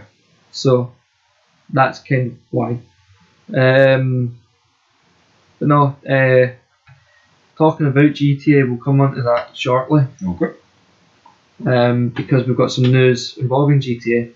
But first up is some more Pokemon. Pokemon Go is teasing the 4th generation Pokemon. Artwork has Turtwig, Chimchar, Piplup, and Celebi, which are Generation 4. And this is part of the 2nd anniversary artwork. So, yeah, it's going to hopefully be not too long. Maybe get another evolution, because I think Gen 4 is either Glaceon and Leafeon or Sylveon. Is Sylveon Fairy type. the one for bows and shit?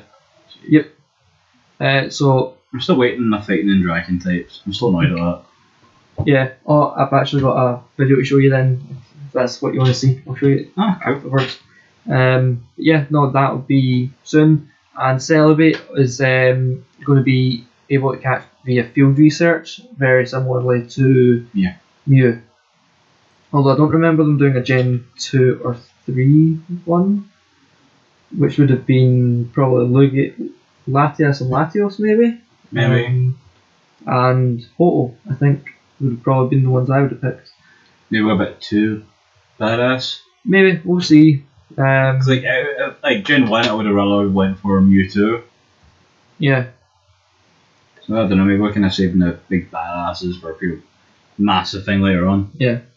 So, you remember the fan remake of PT we were talking about last time? Yes. Well, Konami has shut that down. However, it's not all bad news. The developer, who goes by the name Keemstar, said that Konami contacted him and he was told to cease as well as desist.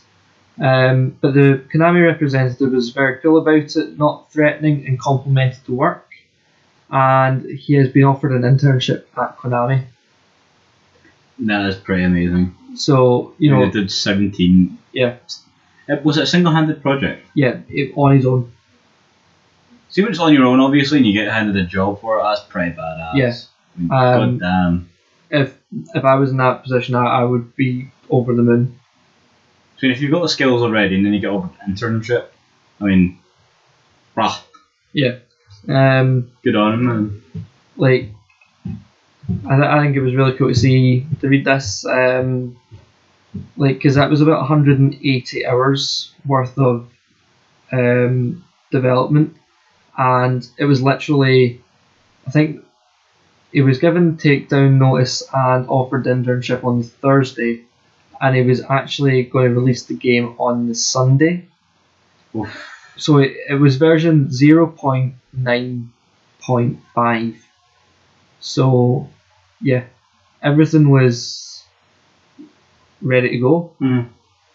So for anyone who doesn't know what PT is, it stands for Playable Teaser, and it is for the Silent Hills game, which is part of the Silent Hill series, and it was going to be made by Hideo Kojima and director Guillermo del Toro, who is one of the best horror movie directors Ever. I don't think anyone would disagree with that. I mean, if you like horror, but not just horror, like insane horror, not just bland horror, then you like him. Like, when it comes to horror directors, I think you've got Wes Craven and Guillermo del Toro, and that's your kind of main two. Yeah, and if King gets on board, then the story's going to make you shit yourself. So. Oh, God, that fear. And Norman Reedus was going to play the main character. However, the three of them have now gone to work on Death Stranding. The game that's literally just a big question mark. Yes. Even after a trailer, because you're still like, the fuck? But the game ceased production in 2015 when Kojima left Konami and opened his new studio, Fox Productions. Cool. With his Fox engine. Ooh. Which was what was used to make MGS5. Very good. There we go. But the PT was purchased from the PlayStation Store, and it was also available on PC. After this, however, you might be able to still get a copy of the original PT online somewhere. It's just highly illegal. Yeah, not worth it. Not worth it, but it is still there. If that is your thing. But it shouldn't be, don't it? So yeah, everybody's moved on to Death Stranding. Apparently. Yes. I'm going to make this one quick because it's exciting, but I don't really need to go into this too much. Nathan Fillion, everyone's favourite rogue, is going to be playing Nathan Drake in the Uncharted fan film, which looks amazing. It's a fan film, but it looks amazing. Does not compute, for fuck's sake. So yeah, anyone who doesn't know Nathan Fillion, he is Captain Reynolds from Serenity and Firefly. He's also Castle from Castle. And I'm really gutted about Firefly. I'm still hurting. But at the same time, I think him not being in it has given rise to so many amazing things. True. It could have turned into, as much as like Firefly, it could have turned into one of those 10 season things. You're like, It needed more than one season. Yeah, okay, I'll give you that. Even a full season, apparently it was stopped halfway. It didn't really conclude though, did it? I don't know, I can't remember. That's why they had to have Serenity. Well, Serenity wrapped it up. Yeah, that's what I'm saying. So it even finished before, arguably, the season did, I'd say. But, yeah, I would have liked to, I think, 3-4 seasons, and then reevaluate it, not just, like, near the end of season 1. Still a shitty way to drop. Yeah, but that's it's really cool. I'm quite excited to see it and see what happens after that. You know, because I know that Sony are looking into doing an official movie, because this is obviously a fan movie. Yeah, the Sony official one, I'm not on board for yet. That's because of who's rumoured to be playing Nathan Drake. I'm sorry, you can't have, like, current day Nathan Drake being played by Nathan Fillion and which is just the on-point cast, and then think, do you know who we need for a prequel film that we don't need? Tom Holland. Like, yes, we need young Spider-Man for this. Why? Because we need an English kid. No, apparently. it's not because he's English. It's because see a lot of the flips and stuff that Tom Holland does in Spider-Man and in the Captain America movie. And I've still not seen Infinity War, but I'm assuming Infinity War. You hurt me so much with your ignorance. He does them all himself. Yeah. You know, he's super athletic. And yeah, apparently he's broken his nose repeatedly trying to do stunts, and you're like, bravo, you fucking idiot. Like, honestly, bravo, but damn, son, you're an actor. Let someone else do it. But no, with the wall climbing and stuff like that. And just clarify, he doesn't actually climb walls. He's not actually Spider-Man. No, like, in the game, you know, you can thing on the ledges. I'm trying to act it out here. This is another video podcast moment, rather than audio podcast moment. You know, Tom Holland would be able to do that, you know, himself rather than needing a stunt double. So I think that's kind of why they picked him for his athleticism, not because he's English. Yeah, just hope he gets a stronger American accent. Yeah, he's fine as Peter, but dunno. Anyway, it should be alright. It should be good. We should be okay. We'll see. Next up, I was showing Mark a video earlier before we got into this. There's a Flash series called Homestar Runner. One of the guys are on shrooms making this up, man.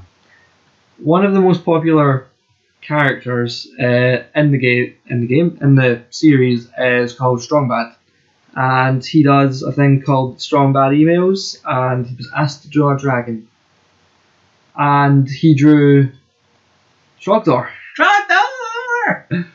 And Trogdor is all about burninating the countryside, burninating the peasants, burninating all the people. Because first he was a man, then he was a dragon man, then he was just a dragon. Well, this game, Trogdor has his own board game because it's hit its Kickstarter goal of $75,000, and this was 3 hours after the Kickstarter went up. Like, do you people not sleep? Did you just wait for shit to pledge to? God damn. Well, this went up about 11 AM and it hit the goal just before 2 PM. I think this isn't the silliest thing I've seen people give money away to. The game was shown off at PAX East, so apparently it looks really fun. It is a co-op board game. It's turn-based, where 2 to 6 players assist the one-armed dragon in burninating peasants and villages while avoiding humans' protectors. Players choose their difficulty, set up the board, and are dealt a keeper of Trogdor and item, which each give Trogdor action and movement perks, not necessarily respectively. A gameplay video on the Kickstarter page featuring Homestar Runner Strongsad leads viewers through a few rounds, demonstrating card draws, movements, and actions. It could be fun. It sounds like it would be fun. It's gonna be one of those games you play and you just wonder what the hell you're doing until maybe an hour in, after you had a couple of shots, you think this is the most amazing day of your life. Well, considering Trogdor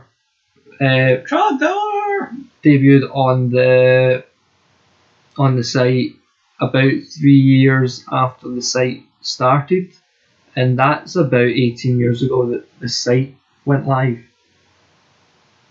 So that makes... This podcast is just about making us feel old, isn't it? 15 years ago that was, and I saw that about the week that one launched. Also, Trogdor has a theme song which was in Guitar Hero 2, which was funny. It was funny. For MMO players out there, I am a also a bit of an MMO player. I play Final Fantasy 14. I've not played it in a while though, because I've not paid my subscription for it. A running thing for you, dude. Yeah, it's a running theme for a lot of things, isn't it? However, World of Warcraft no longer requires a game purchase, just a subscription. Well, that is for the vanilla game and the 6 expansions. Mm-hmm. However, the 7th expansion, the Battle for Azeroth, which comes out August 14th, is still about £40 British money, $50 US. But your game is included within the monthly subscription now, so unless you want to play the Battle of Azeroth, you don't need to pay for the game now. Barring obviously subscription fees, but that sounds insane. Like, if you're getting into it, then I'll do for you, my friend. Yeah, like, I kind of, it kind of makes me want to try it out again. Literally just play it 1 month, and then you're like, huh. But yeah, I would definitely be trying it out. So as long as you pay your subscription, you can play all the way through to level 110 without purchasing anything additional. Although logically that's going to take like a year or the yeah. Although if you want to play Battle of Azeroth, you still need to pay the $50 for that. Unless they decide to make that free as well eventually, and you just wait till then. Well, imagine by the time you get to 110 and play for all 5 expansions, 6 expansions, it'll be like a year or 2 later. Yeah. So even if you do it properly, by the time you get to Battle Azeroth, it'll probably be lower in price. Maybe up like 20 quid. Yeah, that's true. This is one more for Mark than myself. I guess. Clarifying again. Well, Brawler's a Walking Dead fan. I'm Game of Thrones. Because Game of Thrones is better. And you don't watch either. I'm currently watching Jessica Jones. You're such a letdown. I've just finished Daredevil. For the second time, according to you. Yes. I watched Daredevil 1 and 2, like series 1 and 2. But then it's been like so long since I watched it. Yeah, I get you. That I decided, you know what, I'll watch them again, but I'll watch the whole kind of Netflix MCU in chronological order. Yeah. So instead of going straight on to season 2 after finishing Daredevil season 1, I went, I'm going to watch Jessica Jones. Then I'm going to go back to Daredevil to watch season 2. Yeah. Then watch Luke Cage, Iron Fist, Defenders, Punisher, Jessica Jones series 2, and then by the time I've done all that, Luke Cage season 2 should be out. No, it's out already, so you're a bit behind. Is it? Yeah. Oh. I thought it was like next week it came out. No, season 2 of Luke Cage has been out for a while now. Well, I know that Daredevil season 3 is in the works just now as well. Jessica Jones season 2 is out. I'm assuming what's the more popular name? Iron Fist is going out soon as well. Iron Fist didn't go down too well, so I don't know if it will actually be doing it. Iron Fist admittedly got better as went on, but the main way we screwed up is the casting. However, a little bit of spoiler, Iron Fist does appear in Luke Cage season 2, and apparently they've ironed out a lot of the issues they had with the character. They just didn't. From what I've not watched Iron Fist or Luke Cage yet, or Defenders, but from what I remember, the main problem in Defenders at least was Luke Cage and Iron Fist didn't have the same chemistry on screen, which was so annoying. The characters did in the comics. I mean, they're meant to be best friends. Yeah. But again, that is ironed out. It's taking longer than it should have. Cool. But no, I'm quite excited to watch all of it. Then after that, I need to kind of get on to watching Agents of S.H.I.E.L.D., and Cloak and Dagger, and The Runaways. Yes. And I think they've scrapped the Inhumans movie. They're going to be doing an Inhumans series. No, the Inhumans series was shit. I wouldn't. Was it already out? The Inhumans has been out for a while, yeah. We scrapped the movie because of the TV show. Oh. And the TV show was pants. Well, I need to watch that. Just for all the story stuff. If you want. I'm really loving the MCU stuff right now. Be it the movies or TV stuff. So yeah, I can't afford to go to the cinema. Don't give me that look, Mark. I was just gonna say DC's doing TV shows better, mostly. Yeah, well, some DC shows I wish just would stop. Yeah, well, DC shows aren't part of the DCU, thankfully. Mate, the TV shows are doing better than the movies so Exactly, far. that's why I'm saying thankfully. It shouldn't be that way. It should be the other way around. I know. Damn it. Anyway, back before we start whining, or I start whining. Back to the topic. Yeah. The Walking Dead is getting a VR game. Well, 2 VR games. Ooh. One from Skydance Interactive, in partnership with Skybound Entertainment, and that is called The Walking Dead: Saints and Sinners, where players will be tossed right into the flooded remains of New Orleans. Yeah, New Orleans. New Orleans. No. No. No. No, does that not work? Fucking no. You tried. And all places to be chucked into, like for zombies, man. Screw that. And are challenged to navigate the ruined city while dealing with walkers and other survivors, making crucial decisions in the post-apocalyptic world. Depending on your choices and actions, you can play as a saint or a sinner. Oh, that game world's gonna force you to be a sinner. I'm gonna hate it. I always play the good guy. There is also a VR title from Overkill in the works, but we don't actually know it. But I don't know if there's any information on it or not, but we personally don't know anything about it. No, I know Overkill's got a standard game coming out for Walking Dead, but I'm assuming this is going to build on or just another Walking Dead game.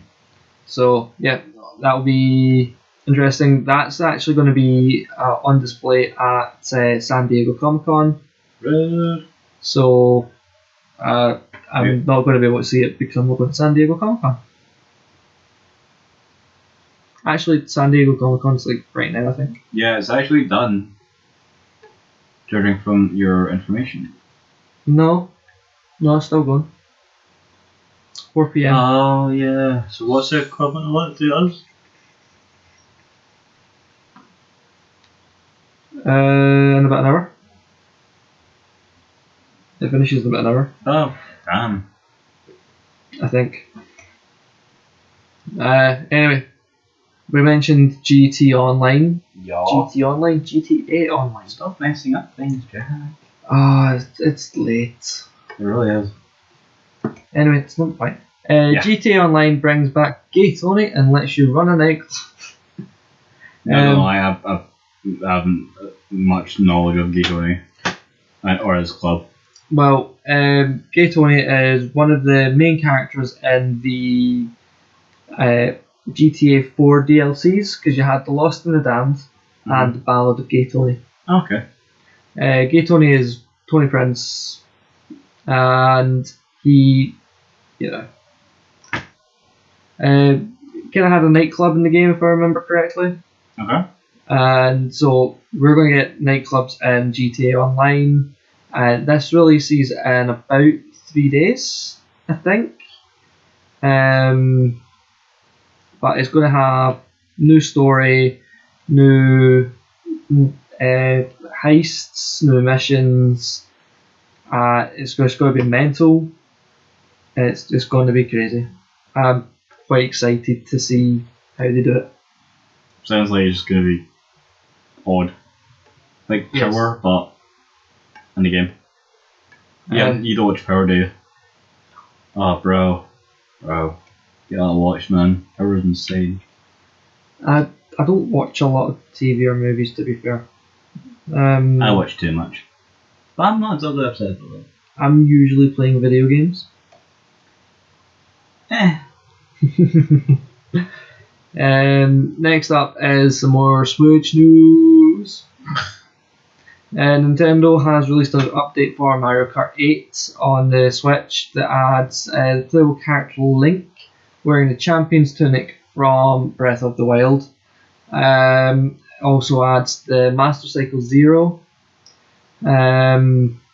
which was added to Breath of the Wild in 2017 as part of the Champions Ballad downloadable content. Also, new tyres called the Ancient Tyres, and a new glider based off of Breath of the Wild Paraglider. It also has some unspecified revisions to improve gameplay, as well as some unlisted content. I like the fact that they're bringing in kind of Breath of the Wild to the Mario Kart stuff, because it seems to be one of the more popular Zelda games just now, so it makes sense. I mean, if I had the right console, then I probably would have played Breath of the Wild. It's just gotten so much positive fun. Yeah, well, my brother has Breath of the Wild for the Wii U, so I'm kind of debating playing it soon. I'd honestly say you should, man. It looks pretty insane. Yeah, it's either playing that or getting. I think Fire Emblem's available on the Wii U. Maybe get that. Ooh. I know Fire Emblems are really good, and you do prefer tactical games generally. So I'd argue Fire Emblem. No, not Fire Emblem. Use a Fire Emblem. I didn't mean Fire. Bruh. Kid Icarus. Wow, that is not even similar. Not close. Oh, in that case, nah. Breath of the Wild, man. Screw Icarus. Or maybe Make sure to double check. Are you sure you mean that? Yes, Bayonetta. Right, fine. Still, Breath of the Wild then. Because that's kind of Devil May Cry like. Oh, really? Yes. Yeah. Which we'll get to later. Well, yeah. But no, Bayonetta looks like a really fun game. I've not had a chance to play it, but knowing that it's like DMC and I'm quite a big fan of that, I'd really like to give that one a shot. Yeah, I don't know. It's one of those weird games. Like, I know it is great, and obviously objectively it's great fan reception. But I'm like, Yeah. Some games I know are good, they don't grab me. No. Yeah. No, I just like the idea of like a game that it's high energy, fast paced. It's not got a brutal difficulty curve, but it has a substantial difficulty curve. Do you know what I mean? I'm not going to like get to the point where I'm going to hit a wall and start rage quitting, but it is going to seriously challenge me. Do you know what I mean? Nah, I got in some Devil May Cry games. I think it was the fourth one. Yeah. Yeah, I couldn't complete it. I ended up was like, fuck this game so much. No. Anyway, the last bit of news involves Spider-Man PS4, which we were mentioning earlier. That comes out, and you can get a bundle with it, which has a 1TB PS4 Pro controller and console, which is red and has a kind of silver Spider-Man symbol. It looks so cool. That's going to be about £350. Pre-orders are open, but I don't know if that's available in the UK or not, because it's $400 and it doesn't tell me where it's being sold. It just says pre-orders are being taken right now. I don't know if it's Argos, Sainsbury's, GameStop, CEX. I don't have a clue. Right, this is from the top researcher here at Gaming Kin. In addition to the PS4, they also showed off a new story trailer for the game, introducing Silver Sable and a new Spyro suit, which is the Velocity suit designed by Adi Granov. Even. I took my glasses off because they were hurting my face, okay? Oh, good. So yeah, I've been quite excited about Spider-Man for quite a while now. It does look amazing. And it just looks amazing. E3 2018 just set it off big time for me with a trailer. Definitely. At Sony's press conference. The video game Spider-Man also joins Marvel Comics canon in Spider-Geddon issue 0, and that is late September. The comic book run starts as well. Oh, sounds. So if you ever want to get your Spidey fix, if you ever want to fill that in, then go get it. Okay, to round out the day, we've got a final topic for Jack from the amazing, if rather short, Lewis, the hard man, Harvard. Or would fucking hell. Anyway, his request was he wants us to talk about DMC, give a bit of backstory, what our thoughts are for a new one, what we looking forward to, what's the changes, is it going to be worth it, yada yada yada. Anyway, Jack, enlighten us. Well, before I kick into this, I just do want to mention that Lewis is the drummer from Century 13, so he is a big fan of ours. He listens to all our podcasts. He let us use his band's music for our outro, so I would like to say thank you to him for letting us do that. And you're careless. Usually it's you being really nice to Lewis and I'm being a dick to Lewis. I'm not being a dick. Being a dick. Fuck you, mate. It's literally midnight. I'm tired. Anyway, I know that Lewis is excited for DMC5. Try again. I know that Lewis is excited for DMC5. And I know that Lewis is quite a bit of a fan of DMC. We used to hang out at his some nights and play DMC on the PlayStation. So, for anyone who doesn't know the Devil May Cry series, essentially think of it in the way that if you put it in its hardest difficulty setting, it is essentially a really fast-paced Dark Souls in the sense it has an incredible difficulty curve, and most opponents can one-shot you. The game is not story-wise, but with its themes and references, it's pretty much based off of Divine Comedy, Dante's Inferno, Dante's Paradise, and Dante's Purgatory. Some of these references include Dante, obviously, being Dante Alighieri, his brother Virgil being based off the character of Virgil. The only difference between the names there is it's VE for Virgil in the game, and VI for Virgil in the book. Mm-hmm. Trish is based off of Beatrice Portinari. Lucia is based off of Saint Lucy, and Trismegia is Satan. That's the name of the main ones. There are other ones such as Cerberus and so on. Some of the enemies are named after the 7 deadly sins, such as Hell Pride or Hell Lust. The story of DMC over the 4 main games so far is the story of Dante killing demons to avenge the death of his mother. He is part demon, part angel, as is his brothers, because his mother was an angel and his father was demon Sparta. Okay. There was a reboot, but we don't like to talk about that because it was a good game, but it as a Devil May Cry game, it just didn't click. Like we were talking about earlier, some reboots may it's either hit or miss. Yeah. You stray too far, you're just gonna piss fans off. But that's the thing, it was a good game. It just, when you put the Devil May Cry name to that game, there's an expectation, and if you don't match it, that pisses folk off. Yeah, and it didn't feel the same either. I don't know. There was a reboot. It was a good game, just not in the way the main series of Devil May Cry was good. Combat is graded, and it's graded based on combo length, move variety, damage dealt, and it's graded from D to triple S. And yeah, I really rarely managed to get above A. Yeah, I'm a strong B myself. Capcom have announced DMC5 to be released in the second quarter of 2019, and this is the main part of the talk, really, because this is the bit I'm most excited for, because I saw the trailer at E3. I saw other trailers since E3. I've seen the trailer from E3 again since E3, and I don't know, I'm just so excited for it, because it's not Dante that's the main character, it's his brother Nero,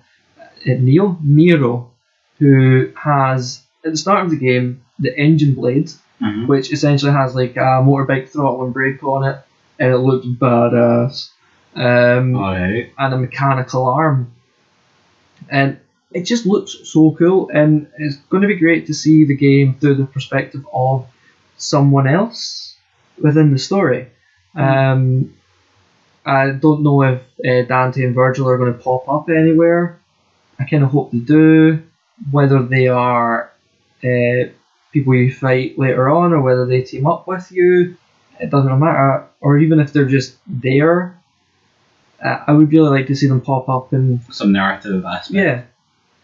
The mechanical arm may or may not become his Devilbringer late in the game, because it would be really cool to see that. But I haven't seen it in any of the trailers, so I don't know if it's going to be there. It probably was in the trailers, and I've just been like too geeked out to notice. But Jesus. The Devilbringer is kind of his signature, so yeah, it would be really cool to see that happen late in the game. He's got a sidekick Neo, who's going to craft items and weapons for Nero and kick some demon butt. Wow, you actually would say kicking demon butts and kicking demon butt.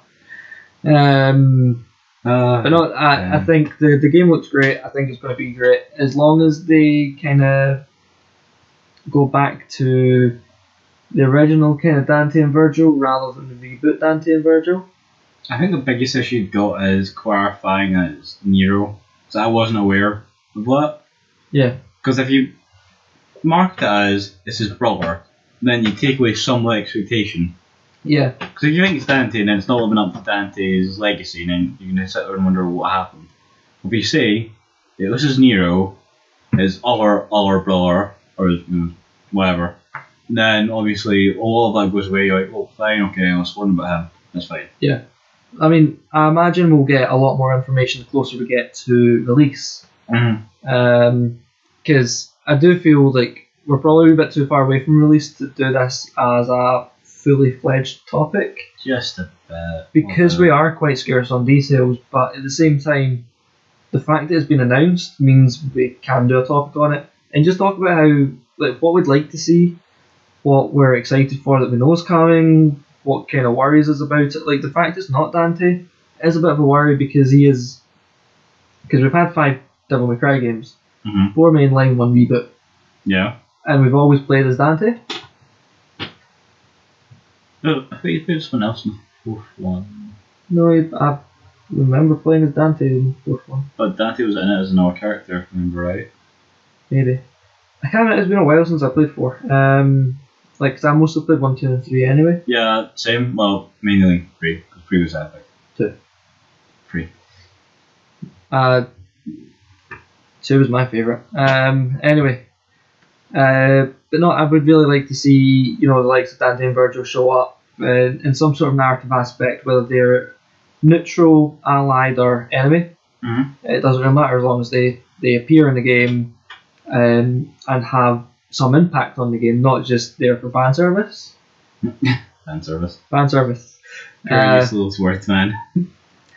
Well, you know what I mean. No, I'm kind of knowing that he has a sidekick Nico. I'm hoping that they do good work with the AI for Nico, rather than being like, because we've had promises so many times of this AI partner is going to be fantastic, and then they've been absolutely god awful. It's basically if we follow along in certain footsteps of, say, I don't know, maybe Bioware companions, Who knows? Bioware companions are good. The best. Bethesda. No. Dogmeat was a great companion. He's a dog. You can't. Even then, that motherfucker sets off traps and shit, man. Right then. Gladio from Final Fantasy. Who? Gladio from Final Fantasy 15. Oh, yeah. Not Prompto with the gun who dies a lot. Not Ignis who decides to find recipes in the middle of boss battles. I honestly think it's just your copy that glitches like that, man. Nah, I hadn't patched it. It was a glitch in the Day 0 edition, or the Day 1 edition. Oh. I hadn't patched it. So that's why your team is damn near suicidal. Oh, Prompto's still useless, but Never was meant to be that way. But no, Gladio was always fantastic. He just mowed down everything. Well, the sword's big enough. Yep. But no, hopefully, they're like a Bioware companion or Quiet from MGS5. Yeah. Something who's actually useful. Yeah.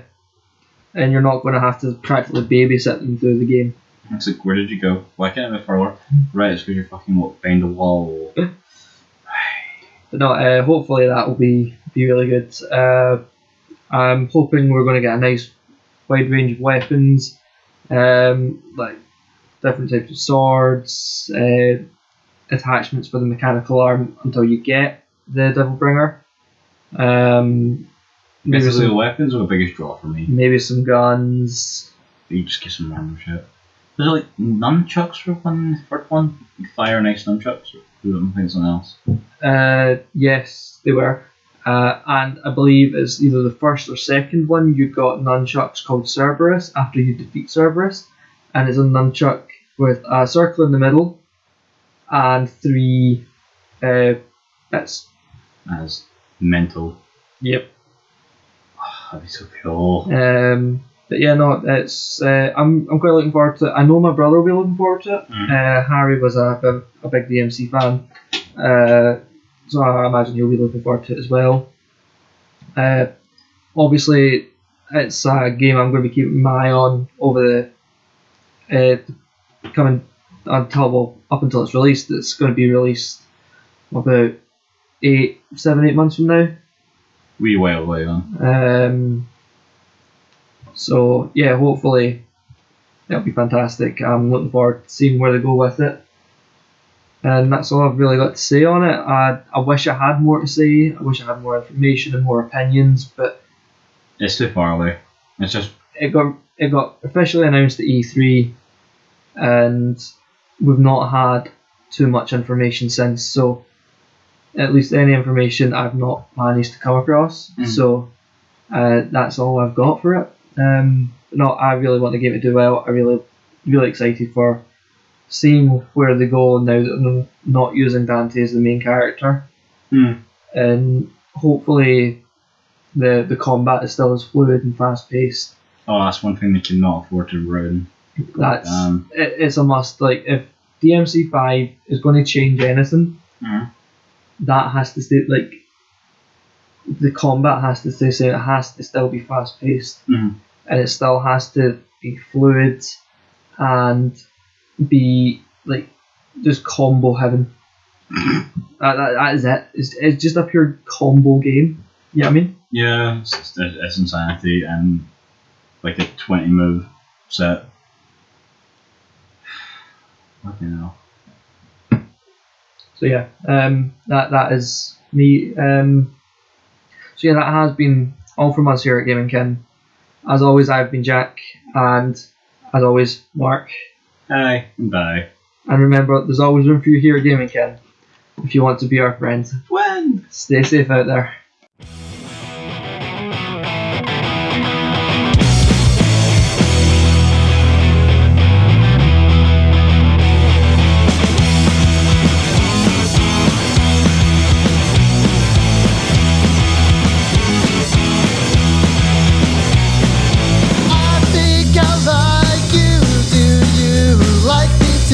Stuck in the friend zone, I'm going home alone.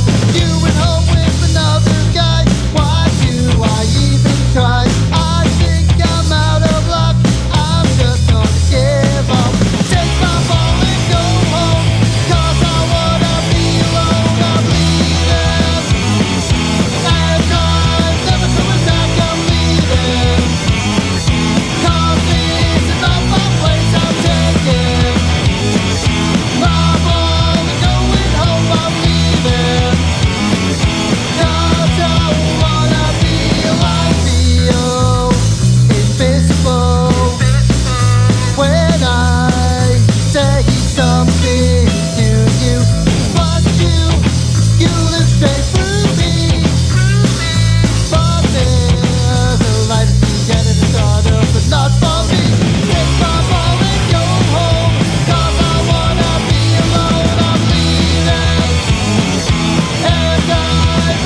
of the pit. I can make out a small beam of light against a mirror.